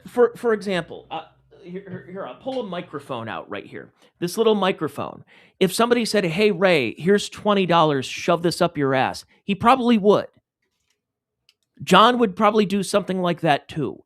And when you're at that level where you are a lull cow, where people will pay you to say something dumb or shove something where it doesn't belong, it just, again, that's lack of self-realization, that you got to look in and say, what am I doing here? That I'm just I'm panhandling. I'm no better than a homeless guy on the street with a little thing of a little cup, jingling change, some change for a poor old comedian here. And I don't know where else he goes from here then. Well, I mean, his parents were the parents that bought him ice cream, win, lose, or draw at the fucking baseball game. I mean, you can tell that. Like, you can tell his mom. And I'm not gonna lie, I'm one of those people that relies on my mom for money right now. I do this because I want to do it. It's fun. I like doing the live stream and talking news and bullshit. Wait, what happened with your dad? He's dead. Oh, that's terrible. I'm sorry. Oh, how did he die? How'd your parents die? I was setting you up for a Steve C. That's what was the fucking part after that? Wasn't there like another fucking part where he like yells at him for something? I can't remember what the line was. No. Fuck. I mean, R.I.P. Steve C. Yeah, he killed himself. R.I.P. All right, let's play some clips here. Let's do some thing. But no, what I'm saying is you can definitely tell, and I gotta add you to this because there we are. I'm on stage. Yeah, you are. Yeah, you are, T Maze. But I did pull some clips. My first one I'm gonna do is nothing actually to do with the stand-up of Stuttering John. I just want to get your opinion on Cumia fucking doing a full glasses snatch on this fucking dummy who, by the way, it's been kind of outed that Quadfather sent him as a news guy, whoever this fucking idiot was that like decided to walk up to Anthony and fucking call him a fucking peed. So this video is fucking insane. Let me see if I can find it. There it is. There's Anthony's beautiful face. Yeah, there he is. But this is outside of Rodney's. There's Carl from WATP. There's Anthony. Off screen is Kevin Brennan, who backed up after Carl got close. And I guess was saying something about his, and I quote, because he admitted it on WATP today. I'm quoting somebody now. Anybody watching this, feel free to feel free to clip this, but it's something somebody said. Hey, Kevin, where's your ooga booga wife? And this was after he said this, so he was off stream or off this guy's video saying that. But yeah, that's what Carl said. That's a fucking Brennan. But Brennan had like a noisemaker. It was this whole thing. But then this happened outside of Rodney's. And there's follow-up actually on this that was talked about on WATP that we'll talk about. If I can fucking get this to work. There we are. Look at this pedophile. Just got denied a handshake. Look at that. I thought you left the city. Who are you? Who's Oh, wait. First of all, if Gino. you pay... What? Look at Gino in a stupid headband. I know. At least it's on a Chargers one, for fuck's sake. Bring it out. Oh, what is this faggot doing? What is he doing? I'm not going to say the word that got you fired, but that was... Hey, if you keep saying the word faggot, Ray, you're not going to be asked back at a Cleveland open mic comedy room. They don't know where my mouth's been, sir. They can't judge me. They don't know me. But no, you're not going to be able to be at the old 86 for an open mic. Pants loves me. I love Pants. Pants is dope. I'm actually wearing a friend of Pants's, I guess. This is a shirt that my girlfriend got at a TJ Maxx. Fucking Pants's friend, and Pants was like, I can't wait to tell my friend that his clothing is at TJ Maxx. Like, Oh, good times. But what was I going to say before I just derail this comedy train even more here? I figured out who this guy is, by the way. This is the guy. You've listened to Compound a lot. This is the guy that always called in about Sue Lightning. This is the guy that Anthony would just fucking fish hook for a while and run him down. And he was doing this here, but at the same time, one dude's in his face and then just gets all fucking confrontational. So fuck this guy. But Anthony decided to reopen a business he used to have, which was removing people's glasses. That's right. Unlike removing your hat. No, that's what you do to old ladies in stairwells. That's the. I wish I was still doing that. It was a good job, but too much on my back. It was too much. A transgender woman. Who are you? Who are you? Who are you? I thought you left New York, you racist piece of shit. Who are you? Most people aren't pedophiles and racist. Who are you? I love Anthony. He's such a master of the reel in. Like, you can tell he is drunk.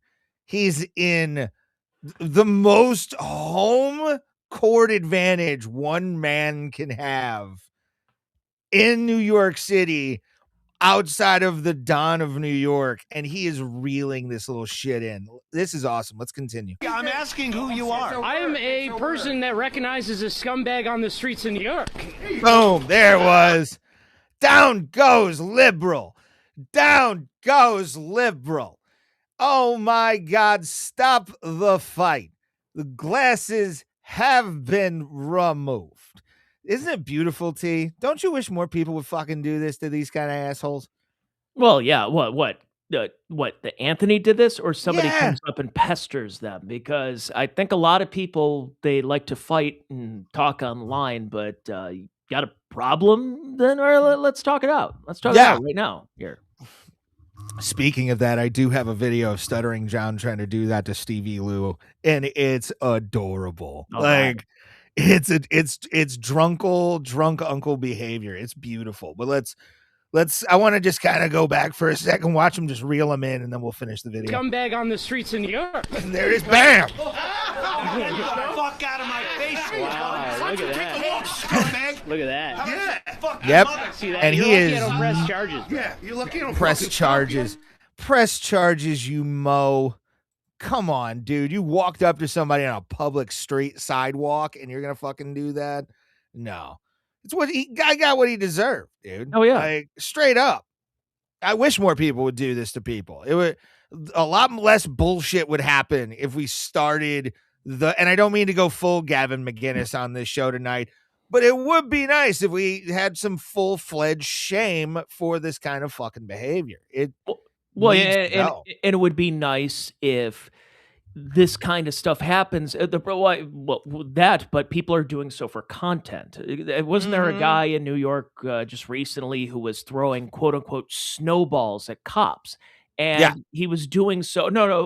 No, that same guy also had gotten arrested recently because he was filming a prank trying to hustle a homeless guy.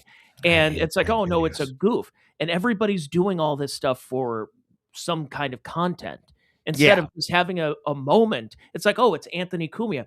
Okay, well, hey, look, I disagree with you. I think you're a kid toucher, whatever the case. How about you do it without the cameras around? Instead, you're doing this to provoke somebody because you're using it for content so people can feel sorry for you and send you money. That's all it comes down to. Well, I mean, and I don't know if you saw the rest of this video, but I'll kind of just bring along this fucking part right here. Because this is to me, a mentally ill human being, what we're about to see. Because did you see it? This is what this guy looks like. I don't know if you saw the aftermath of the whole thing, but like, dude had like a cut in his lip and that was about it. But look at the fucking just absolute mental illness on display right now. I feel like I should probably document this. Look at that. I got a bloody lip. Anthony Cumia punched me in the face, that pedophile sack of shit. I think the real sack of shit is in the camera. Look at this. I'm so tired of people. Yeah, it's getting really weird out there when people are enjoying that kind of fucking shit. It's It's like one of those things where I know people would say like, oh, you guys are talking about Stuttering John, everyone else is, leave it to the professionals. But this is one of those cases of, what did you think you're going to get out of this? That you're going to get a bunch of fellow liberals or Opie fans or what? Like, who's your audience for this? Oh, I harassed Anthony Cumia, a guy who hasn't been on. Well, now he's on regular radio. Actually, right now as we're recording this, but yeah. But a guy who was on a show that hasn't been on regular radio since 2009. I mean, what are you getting out of this? Yeah, it makes other than us clipping it and talking about it. I don't know who Dice Gottfried is, but you, sir, or ma'am, it's 2026, however you identify. You could be Ava for all we know. Fucking sorry, pal. That is just untrue. Untrue, because that man had spaghetti thrown in his fucking head, bro. Come on. This video is my favorite one. I saw this. This is the Brennan one, right? Yeah, this is the Brennan one. With when he comes up from behind him, and he just goes simsalabim right in his ear. John does nothing. I thought the Duke was gonna throw hands. I thought this was it's I'm not messing around, Brennan. And he's 2 feet in front of him, and he just like stares at him. It's wild. This is what apparently 3 beers gets John.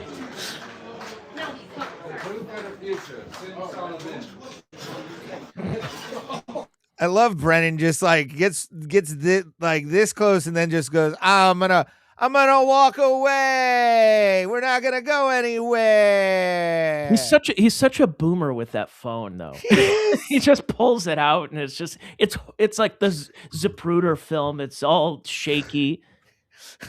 I'm over on the grassy knoll. I heard a second shot behind the fence. We're over here. But he does look like somebody's grandpa about to like tell him he's proud of him at graduation. It is nice. Give him a package of Werther's Originals and I don't know, take him to your first whorehouse. Oh, and I loved a lot of things he wrote on Chappelle's show. It's in fucking SNL. He did good shit. Just to watch him like do nothing but podcast now is kind of wild. But it's honestly, you want to talk about someone like John and someone like Kevin, who are both in their 60s. Kevin realized, if anything, Kevin Brennan was ahead of the curve by doing this, by saying, yeah, I did the comedy clubs. I had specials, had a pilot. I was on TV. I did radio. I did podcasts. I did all of that. What else can Kevin Brennan do at this point as being a 60-something-year-old man? Not much. This is it, and it's working for him. Somebody mentioned that he'll make over a couple of grand a show on Super Chats, depending on the day. And you go, God bless him. Then, yeah, to sit there for so long, man. Like, so you can be a hater in this place. Just make sure you're subscribed. That's all I care about, Don Godfrey. That's all I care about. Just subscribe. It like I couldn't sit there for that long. I mean, I do an hour each week. That's enough for me to be like, okay, I've done it. He goes for hours. He watched John stream and reacted to it and then kept going. And it was like 2 hours after he was still on. I don't know how he just sits there and just talks that long and it does that kind of shit, man. I need to rest. I want to watch gambling videos. I need to do things. At least I heard that's what Kevin was making, at least maybe a couple of years ago. But it's just the time frame, though. Like the money is nothing. That's great that he makes it, but the fact that he just keeps going is wild to me. Like, well, and it's also good that you're in. I mean, this material here is just perfect for everyone. I mean, we're getting like the shrapnel of people, but imagine what Shuli's making. Imagine what Kevin's show's going to be making. Heck, imagine what John's making. John's getting people who are curious to hear what bullshit he's going to babble and dabble on about. Yeah, and that's the thing about like a guy like him is he'll just go and do it for hours and hours, John, even without it, and still get fucking roasted constantly in the chat while he's doing it. It's I can't do it. I don't know how people do it. Some things I don't understand, but if it's making you money, if it's making you happy, maybe it's Larry Libertarian here talking about that. Maybe.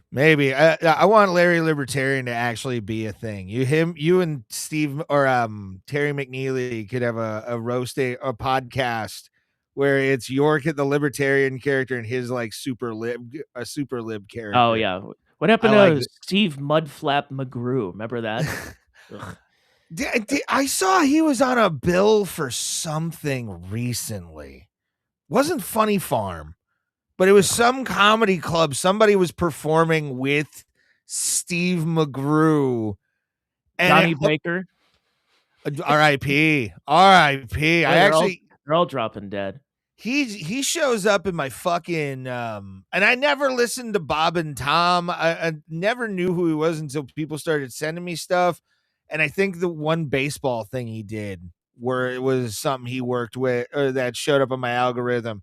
But like I got into him like I think right before he died. And I wish I could have seen this dude more. He seemed interesting. He was well, I mean, those Bob and Tom comedians like Bob Zaney and that show served a purpose for a bit. It was hacky. The comedians that would go on there would do their bits. And then by the time you're like, oh, hey, by the way, that comic is going to be at Go Bananas in Cincinnati coming up this weekend. And then you go see him and you're like, oh, wait, he did this bit on the radio show. That's why I'm here. But that show did serve a purpose because it was a massive syndicated show. It's very cheap for people who don't know how that goes. But, you know, instead of having a local show where you're hiring people and hiring an entire staff and producers, you just flip the bird on and you use the Bob and Tom show. And It was a silly show. It was regimented, segmented. It was very artificial, but it served its purpose. But everything that that you and I were programmed against. Oh yeah, it was hacky. It was hack, but I used to listen to it every so often when we didn't have O&A or Howard would be during one of his 25-minute commercial breaks, and I would go, okay, it's not bad. Like if it's a comedian that I liked, or if they were doing some bit, it served its purpose, but it doesn't serve a purpose anymore. That's why people have finally moved on. I was wondering what it was going to take, and now people are into TikTok and YouTube and Instagram Reels and the Dabbleverse type of stuff. They've somehow got into it. It's wild, man. But real quick, I want to kind of show this because I know that like Stevie Lew and John were having. I didn't know the full extent. I knew that it was sort of an on-site with both of them or something where they wanted to like beat the shit out of each other. But like John gets fucking aggro here, like super aggro out of nowhere. I got a keyboard right here. You want some of this? Want some of this? First, I thought he was unbuttoning his pants. You need to see this part because he looks like he's going. I thought he was like taking his pants off. I'm like, what the? Does he have fight shorts underneath? I have my MMA gloves in my parked car. I know where it's at. Give me 10 minutes. But like he goes for like watch what he does here with like his shit. He almost gets flustered. Like it does look like it. It looks like he's about to just pull his dick out and like that's gonna end the fight somehow. His jacket is zipped up and it's zipped up all the way at the very bottom. Like he only has it zipped for like two inches, and then that's probably what he was trying to do is get it out of the way. I tuck it in to make sure I'm ready at all times. That makes sure the zipper doesn't get caught on my small penis. But yeah, he like does that, and then he goes out. Watch this jacket flip right here. Here comes the jacket flip. Masterful. Just fucking masterful. Love it. That's what they do on the runway. For folks who don't know about how males are, and you're modeling for Giorgio or Armani, but you take off the jacket, you're not supposed to like take it off sleeve by sleeve. It's supposed to slide off of you, and that's what John did. So good for him. He's like a model, a Dabbleverse model. He's a Dabbleverse 6. the just like, I love the smoothness. It was so nice. Boom. It's the smoothest thing he's ever done in his life, probably. Like that sex with Susanna wasn't even as smooth as something like that. But yeah, then he goes out and like calls Stevie Lew out, and to Stevie Lew's credit, he knew the situation he was in. He was in a public place. Cumia, which, by the way, didn't talk about that. Cumia, apparently, they called the cops on Cumia. Or Cumia somebody called the cops after the Cumia fight. And the cops thought that the guy was attacking Cumia. That's great. That's the greatest thing in the world. That's a W. Yeah. Absolute fucking W. Yeah, they were talking about it on WATP today. It was like, oh no, the cops came to me and were like, we heard you were attacked. I'm like, what? You know what the funniest part about this entire thing is that Anthony Cumia 1 year ago got hired on WABC to do a Sunday night show. And I know Opie and John were shitting on it, but it's still pretty impressive for a guy who was persona non grata for a while to return to radio. Oh, yeah. But the thing is with Anthony, he's doing a show as we speak where he's probably talking about, the Ayatollah's assassination in Iran and the influence that Israel has on this war. And he is not even coming close to talking about Stuttering John Melendez and the Dabbleverse. It's so weird how the world's just... Because again, you're trying to explain to a bunch of boomers who are coming home from dinner and they put the regular terrestrial AM radio show on and they hear this guy talking politics. They have no clue if he mentions something about, so there was this guy who used to be an intern who worked his way to a call screener who stuttered back in the day. It's amusing to think about. It's nuts that a guy who literally is famous for a bit called Box O'Cox, where he put gay honcho porn in a box with a group of other men and put free puppies on the lid of the box and reacted to it as if it was Game 7 of the World Series. Yeah, that's just great. What other videos do we have? You said Vince the lawyer, or was this Vince the lawyers? No, this was from Stevie Lew's perspective. I thought Vince was banned from the club. No, Vince was there. We'll get into that in a second. I know he was there, but I thought there was a thing where Vince was actually banned from the club. I met Vince. Vince is like 5'4". He also apparently didn't pay his tab. Oh, well, I mean. Yeah, so he might be banned from Dangerfields now. Forever, for He's sure. Not getting past. But John, he would have let anybody in just because people were there. He thought they were there for him. That's the sick part. He thought it was there. But let's real quick watch him confront Stevie Lew, because he just walks out like this. He's shirtless. Walks out the door. I was expecting him to take off his shirt, to be honest with you. Punch, man. Nobody's throwing any punches at you. Come on, he just said Stevie's here. I said Stevie's here. Yeah, I'm here. Come on, let's go. Dude, He's so drunk. Come on, man. You know what you did, right? Come on, man. You know what you did. Come on, let's go, bro. Throw a punch. Why would I want to do that to you? So then fuck off. You're embarrassing, John. Come on. I'm not trying to fuck up your show. We're here. But there's no reason to go nuts like this, dude. Yeah.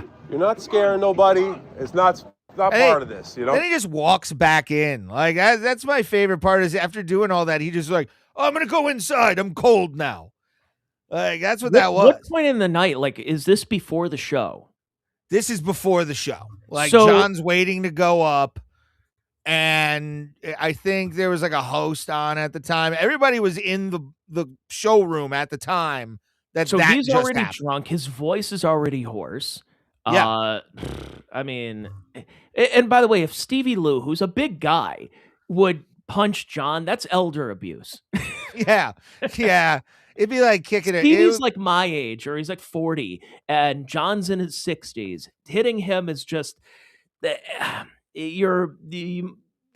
only are you going to get arrested for assault, but it's going to be something having to do with elder abuse. Yeah, he would. This would have been akin to like a fucking long-term healthcare fucking worker just beating the shit out of an 80-year-old, especially John, who, I mean, the alcohol is already about to take him, I think. But I want you to see the intro, because like now I want to like kind of just do comedian brain, because John, I've always said, does not have the brain of a comedian. He doesn't have that, and we've said it before, the sense and all that kind of stuff, because listen to this reaction, Tony.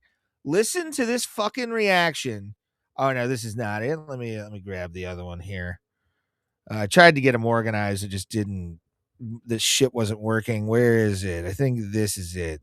Yeah, this is the intro that he got. Anthony introduced him, got on the mic, and, told everybody to not heckle him, not to yell anything, not to do anything. And this was the first 2 minutes of his thing. Listen to this.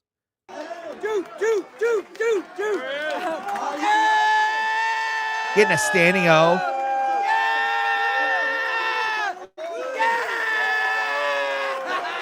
That's Vince the lawyer, by the way, yelling like a kid who just got a fucking N64 for Christmas. Like, he's excited.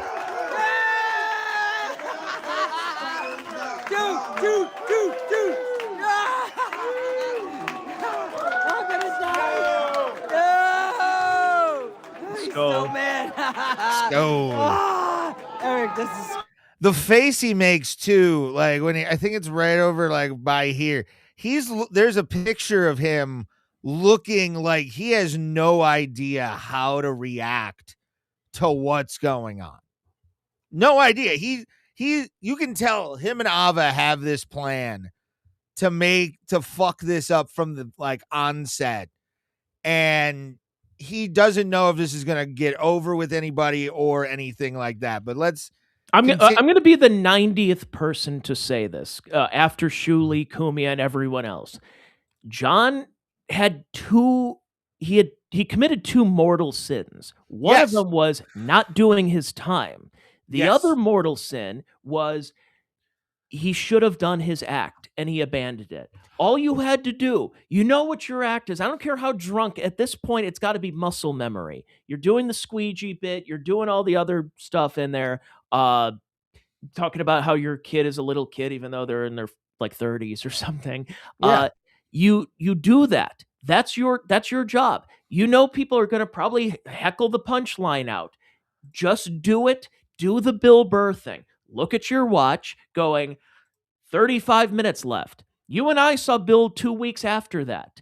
And people wanted it in Cleveland. He said, I don't want to be the guy who goes into a town and does that and starts getting heckled, which, to his credit, he was able to turn things around. Yes, he did. But John, he had 2 jobs. 1, to do his time, and 2, to do his act. And he didn't do either. And that's the problem. And that was what I was going to ask you, was like the fact that he just walked off after, I hope, thinking that he did the right thing and outed Cumia for this, and I'm not a bad drunk.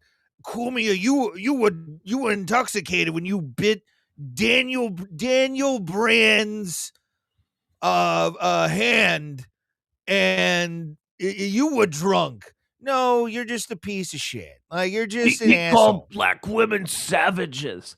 Okay, well, look, John. You go on again. Like, we're doing comedian brain. If you're in this situation, it's a hostile room. Now, I did so a couple of years ago when we did that show with John. I knew there was going to be people in the audience that were probably going to put my stuff online and whatever. And my brain was be combative. Talk about how, dropping slurs or whatever about people and stuff. And I realized the people actually kind of wanted material. So Yeah. I'm like, oh, because I went on stage being very defensive. John, I think in his mind, he could have been defensive. He just, I guess he just went on stage with a one-track mind is, I'm going to read this and I'm going to get off stage. Yeah. And I have it here, the approximately mispronunciation. I want to get to that. That's why I kind of have this. I'm trying to see where we're at in this video. I think he's about to read it here. Here it is. Yeah, he's about to read it. And they're doing, by the way, what kind of fucking bar does and granted, it was like 11 something. I didn't know New York had like alcohol laws. I thought they were still doing like 2 a.m. That was a pre-COVID New York. It's true. Very changed a lot. But I guess if you're John Last Call, makes sense, right? Yeah. Be John's Last Call is the name of the show. Yeah, it's the last call at the Cub and also my comedy career. Last call for alcohol, so finish your whiskey or beer. And buy me one on or 5. But yeah, I want to hear him say approximately one more time, Ron. This made me feel happy. They're all there. They're happy. No filming. No Vince hiding it. Let's go. Last call. 11 a.m. on Saturday, December 19th. Get him, dude! Nassau County Police Dispatch. Received an emergency call regarding a domestic disturbance. The sound is fucking terrible.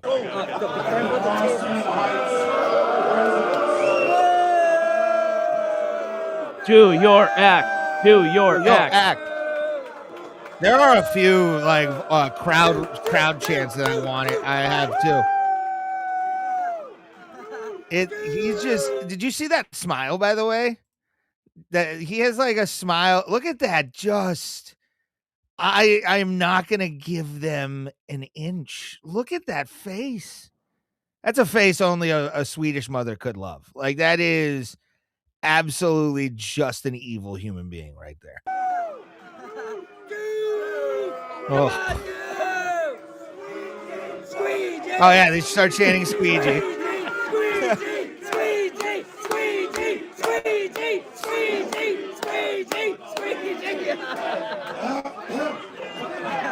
The clear.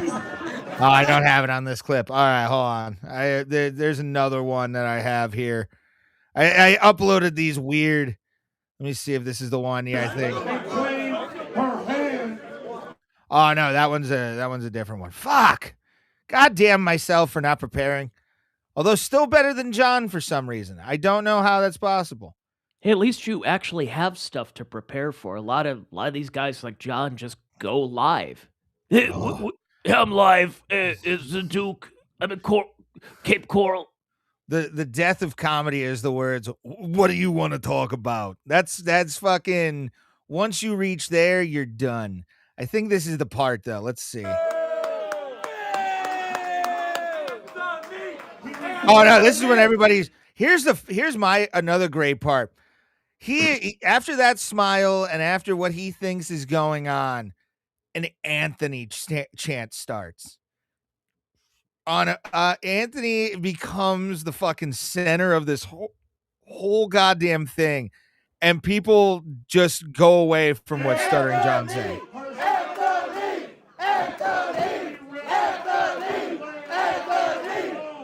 I love it. Absolute gold. And I think there's another chant in here. Deadbeat Dad, I think, is the one. In a live stream Periscope video captured in the immediate aftermath, trying to find. She displayed visible bruises and claimed her hand. Okay. No, it's not in that one. I've been to a lot of cool rock concerts, but concerts that I've been with my wife for 9 years, I would sit there and go, "I'm enjoying this," but my wife would not, and I know she wouldn't, which is why I'm here by myself. Some of you Hi to your men, wife, by the way. Love her to death. She's awesome. some of you guys who take your wives and girlfriends To to this. Dabbleverse stuff, why? And then sometimes you say, "Actually, she's a bigger fan than I am." I'm like, "Why?" It's called a We keeper. were at Pottstown. There were women there. Now, some were very confused. They're like, "Why are they yelling? Why is this guy talking about getting blown by a casting director? Why is it who is Mike Morse? Who is Shuley? Where is Zenhauser? Why do I care about Ray DeVito and his blanket?" And but then there's others who are like, "No, I actually love this." Again, why? Who touched you? Yeah. It's a conundrum that like for people to find this fun, and you feel kind of dirty about it too. You feel like a weird voyeur, don't you? It's like watching somebody else. Like I said, I think in the intro, I put in a thing about it's a podcast about a podcast watching other podcasts. Like that's what this whole thing is. It's a turducken. It's a fucking turducken that's sour in the middle because it's Stuttering John is the core of that fucking turducken. It's like hearing like an older generation hearing younger people using words like frame mogged and gesture maxing and that kind of stuff, and you're like, I don't get it. Well, some people do though. Well, are we at the around the end? Yeah, we're around the end. I feel like I've kept you long enough, but I did want to get your reaction to this. Oh yeah. Well, I mean, at the end especially because John wasn't on that long, anyways. No, he was on for 10 minutes. I think it was 10:22 is what before I chopped all of this up. It was like 10:22. I can do 10 minutes uncomfortably. Okay. He just did an uncomfortable 10 minutes, and then just people got tired of it. I think this guy's name is like Jake or something. I forget what the dude's name is, but he's known in the Dabbleverse circles. But here's the ending of Stuttering John walking off as what he thought was a hero. But this happened. There it is. Grab, ripped it up. They want your fucking act, John. They just want your act.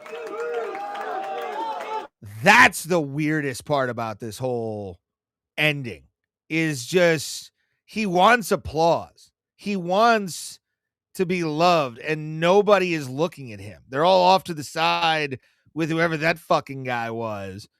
And he kind of watch him look around. He's realizing nobody cares.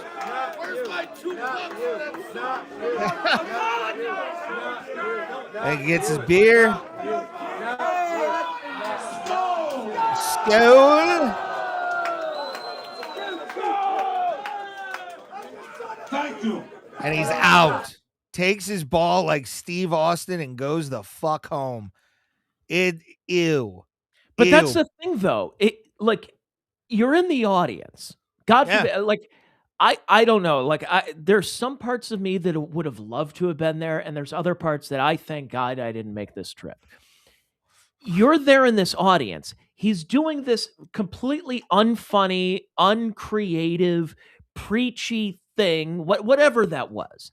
Yeah. But somebody goes up, tears it up. You bring out your bottle of whatever. Is he drinking Mick Ultra now? Is that what it is? That was. They had the owner on Rico before we went live, and they had a lot of Michelob Ultra and I think Bud Light, and I guess Carl was served one of the warm Mick Ultra because they never have it, so they just had it for Stuttering John. So he took one of his beers and he was like, I could have gone into the green room and taken that. Like, what the fuck? So you're in the audience, whether you're Cumia, you're Vince the lawyer, Stevie Lew, Kevin, or just a fan. Not a fan of Stutter. No one is, but you're a fan of all this. And he raises his glass, says skull, and then says good night. Yeah. Now that's where it changes. It's one thing for him to do that. It's another for him now to walk off stage, because now we've entered a new phase of this. Of, you didn't do your time. You weren't funny at all. And now we want to get to the bottom of it and hear your reaction. And then of course, as you'll play here, as Anthony gets on stage. This was Caesar not only crossing the Rubicon, but this was him walking into the Roman Square saying he won. I don't know who the dude in the front is, but he's yelling, "Get the fuck out." I don't know who the bald guy is. It's Nick Oliveri from Kings of the Stone Age. That's a new question.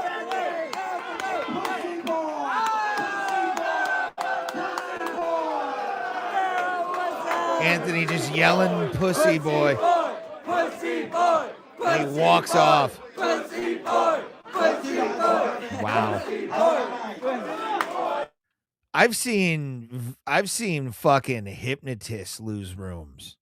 I've never seen a comedian lose a room that fucking fast, dude. Well, I've never seen, I'll be honest, I have never seen a universe of stand-up comedy where or at least you should know going on stage, that no one in the audience is here for you. They're here because of everything else.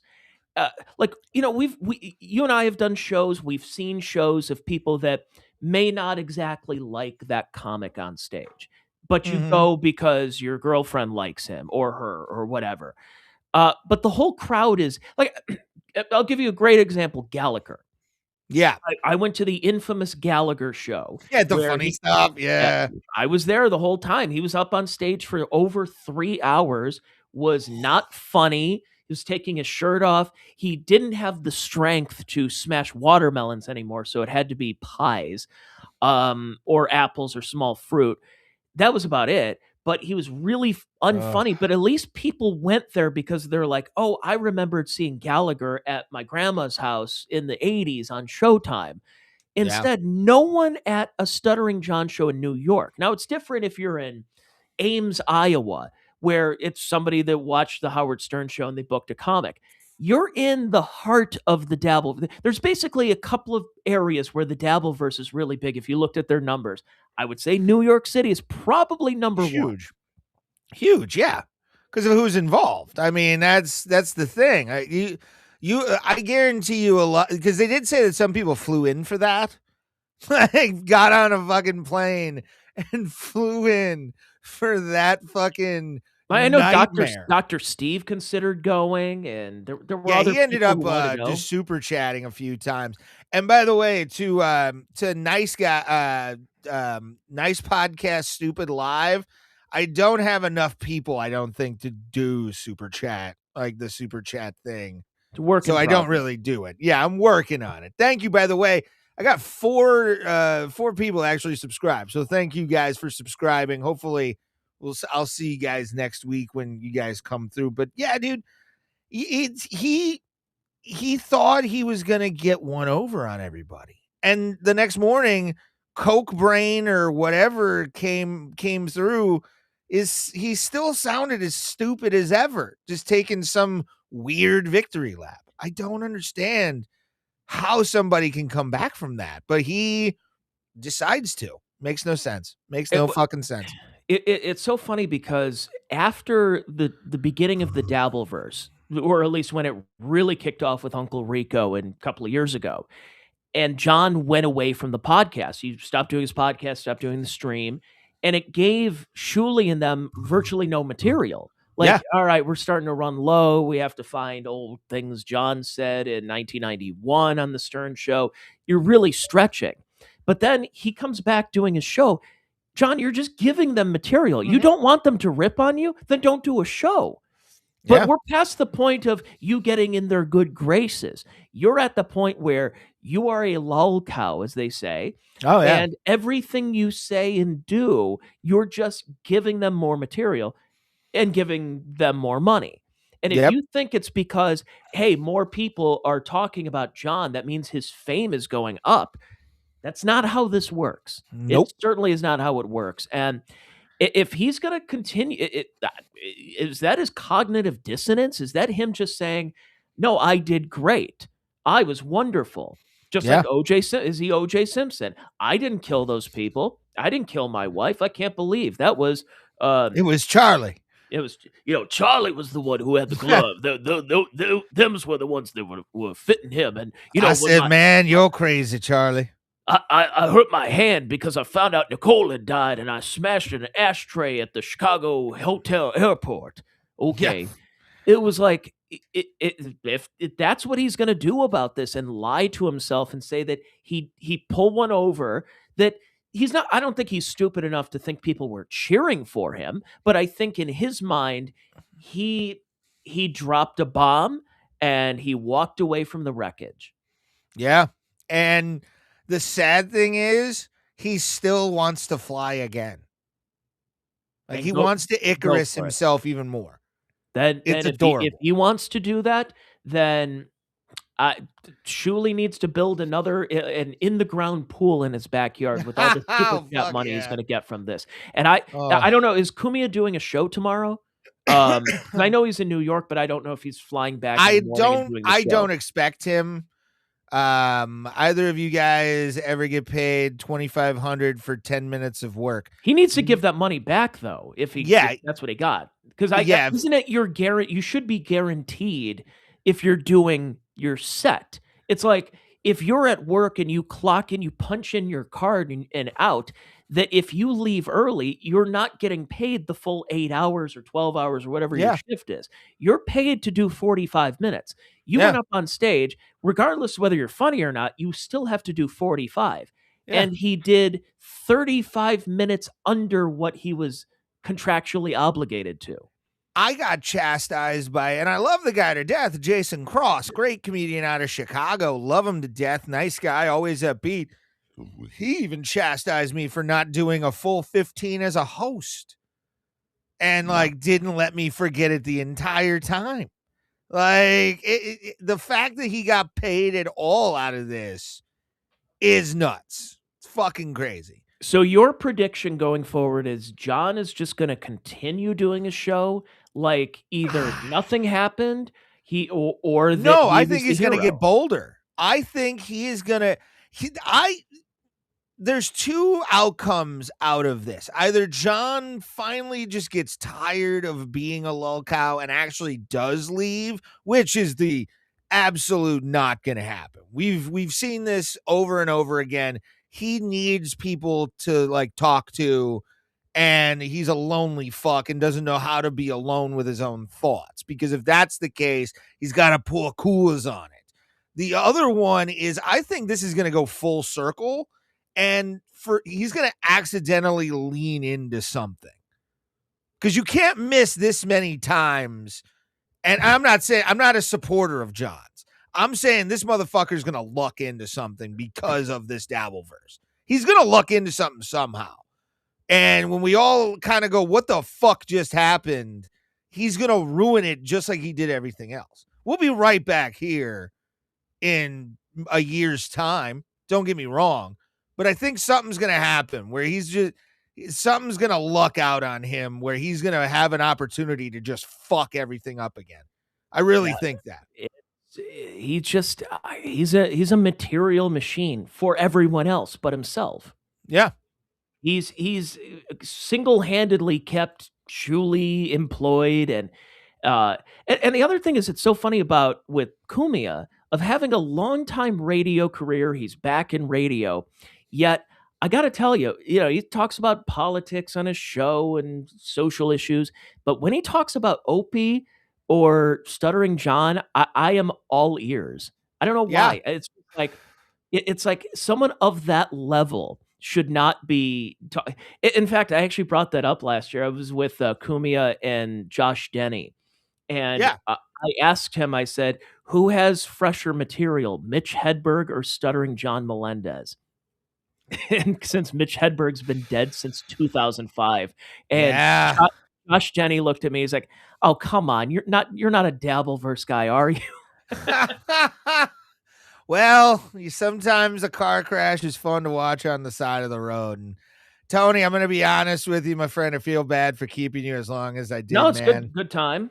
Good Yeah, time. I dude. appreciate it. Absolutely. Thank you for putting up with me, my friend. This was awesome. I had a great time being able to just do a fun bullshit podcast about an absolute train wreck with a friend. So that was the nice part about this. And got any plug all your stuff, get everything out there, and then we'll start to cast the net out for the goodbye. Yep, it's the Check Your Brain podcast. I have a Patreon. I'm still doing things from 5 years ago that seem obsolete, like a podcast and a Patreon, but I like doing it because I'm under the radar. I haven't gotten banned like that Tyler Oliveira or something, whatever his name is. So I'm far enough under the radar to say basically whatever I want to. So go subscribe there, patreon.com/Tony Mazur, TonyMazur. I'm also on Rumble. I have a YouTube, but I don't really promote it. It's more so the audio stuff because people can go in their car and listen at work and all that kind of stuff. They don't really need to see my dumb face anyways, but I'm all around. I'm on social media. I'm on Twitter, tweeting my ass off at Tony Mazur on X. So go check it out. So thank you. I thank you, Ray. I really appreciate you for having me on. Yeah, dude. For sure. I'll go have a late night birthday drink now. Well, go do that, my friend. Happy birthday to you again. And as the music plays, it is the end of another week. Thank you all who subscribed tonight. A little bit helps, as always. We are here every single Sunday night, 9 p.m. Eastern Standard Time. Will not be talking Stuttering John anymore. So that's a good thing, but we do here appreciate it. Go hit up Abraham Drinking as well. They've got a great podcast. We got the Abraham Drinking podcast, the Mental Ward, Mornings with Tree. Go check all of that content out as well over there. Thank you guys. And I've always said it, and I'll stick by it no matter what, no matter where you're at in life. Just remember, everybody gets bugs, guys. Thank you very much. You have a great night, and we will see you later.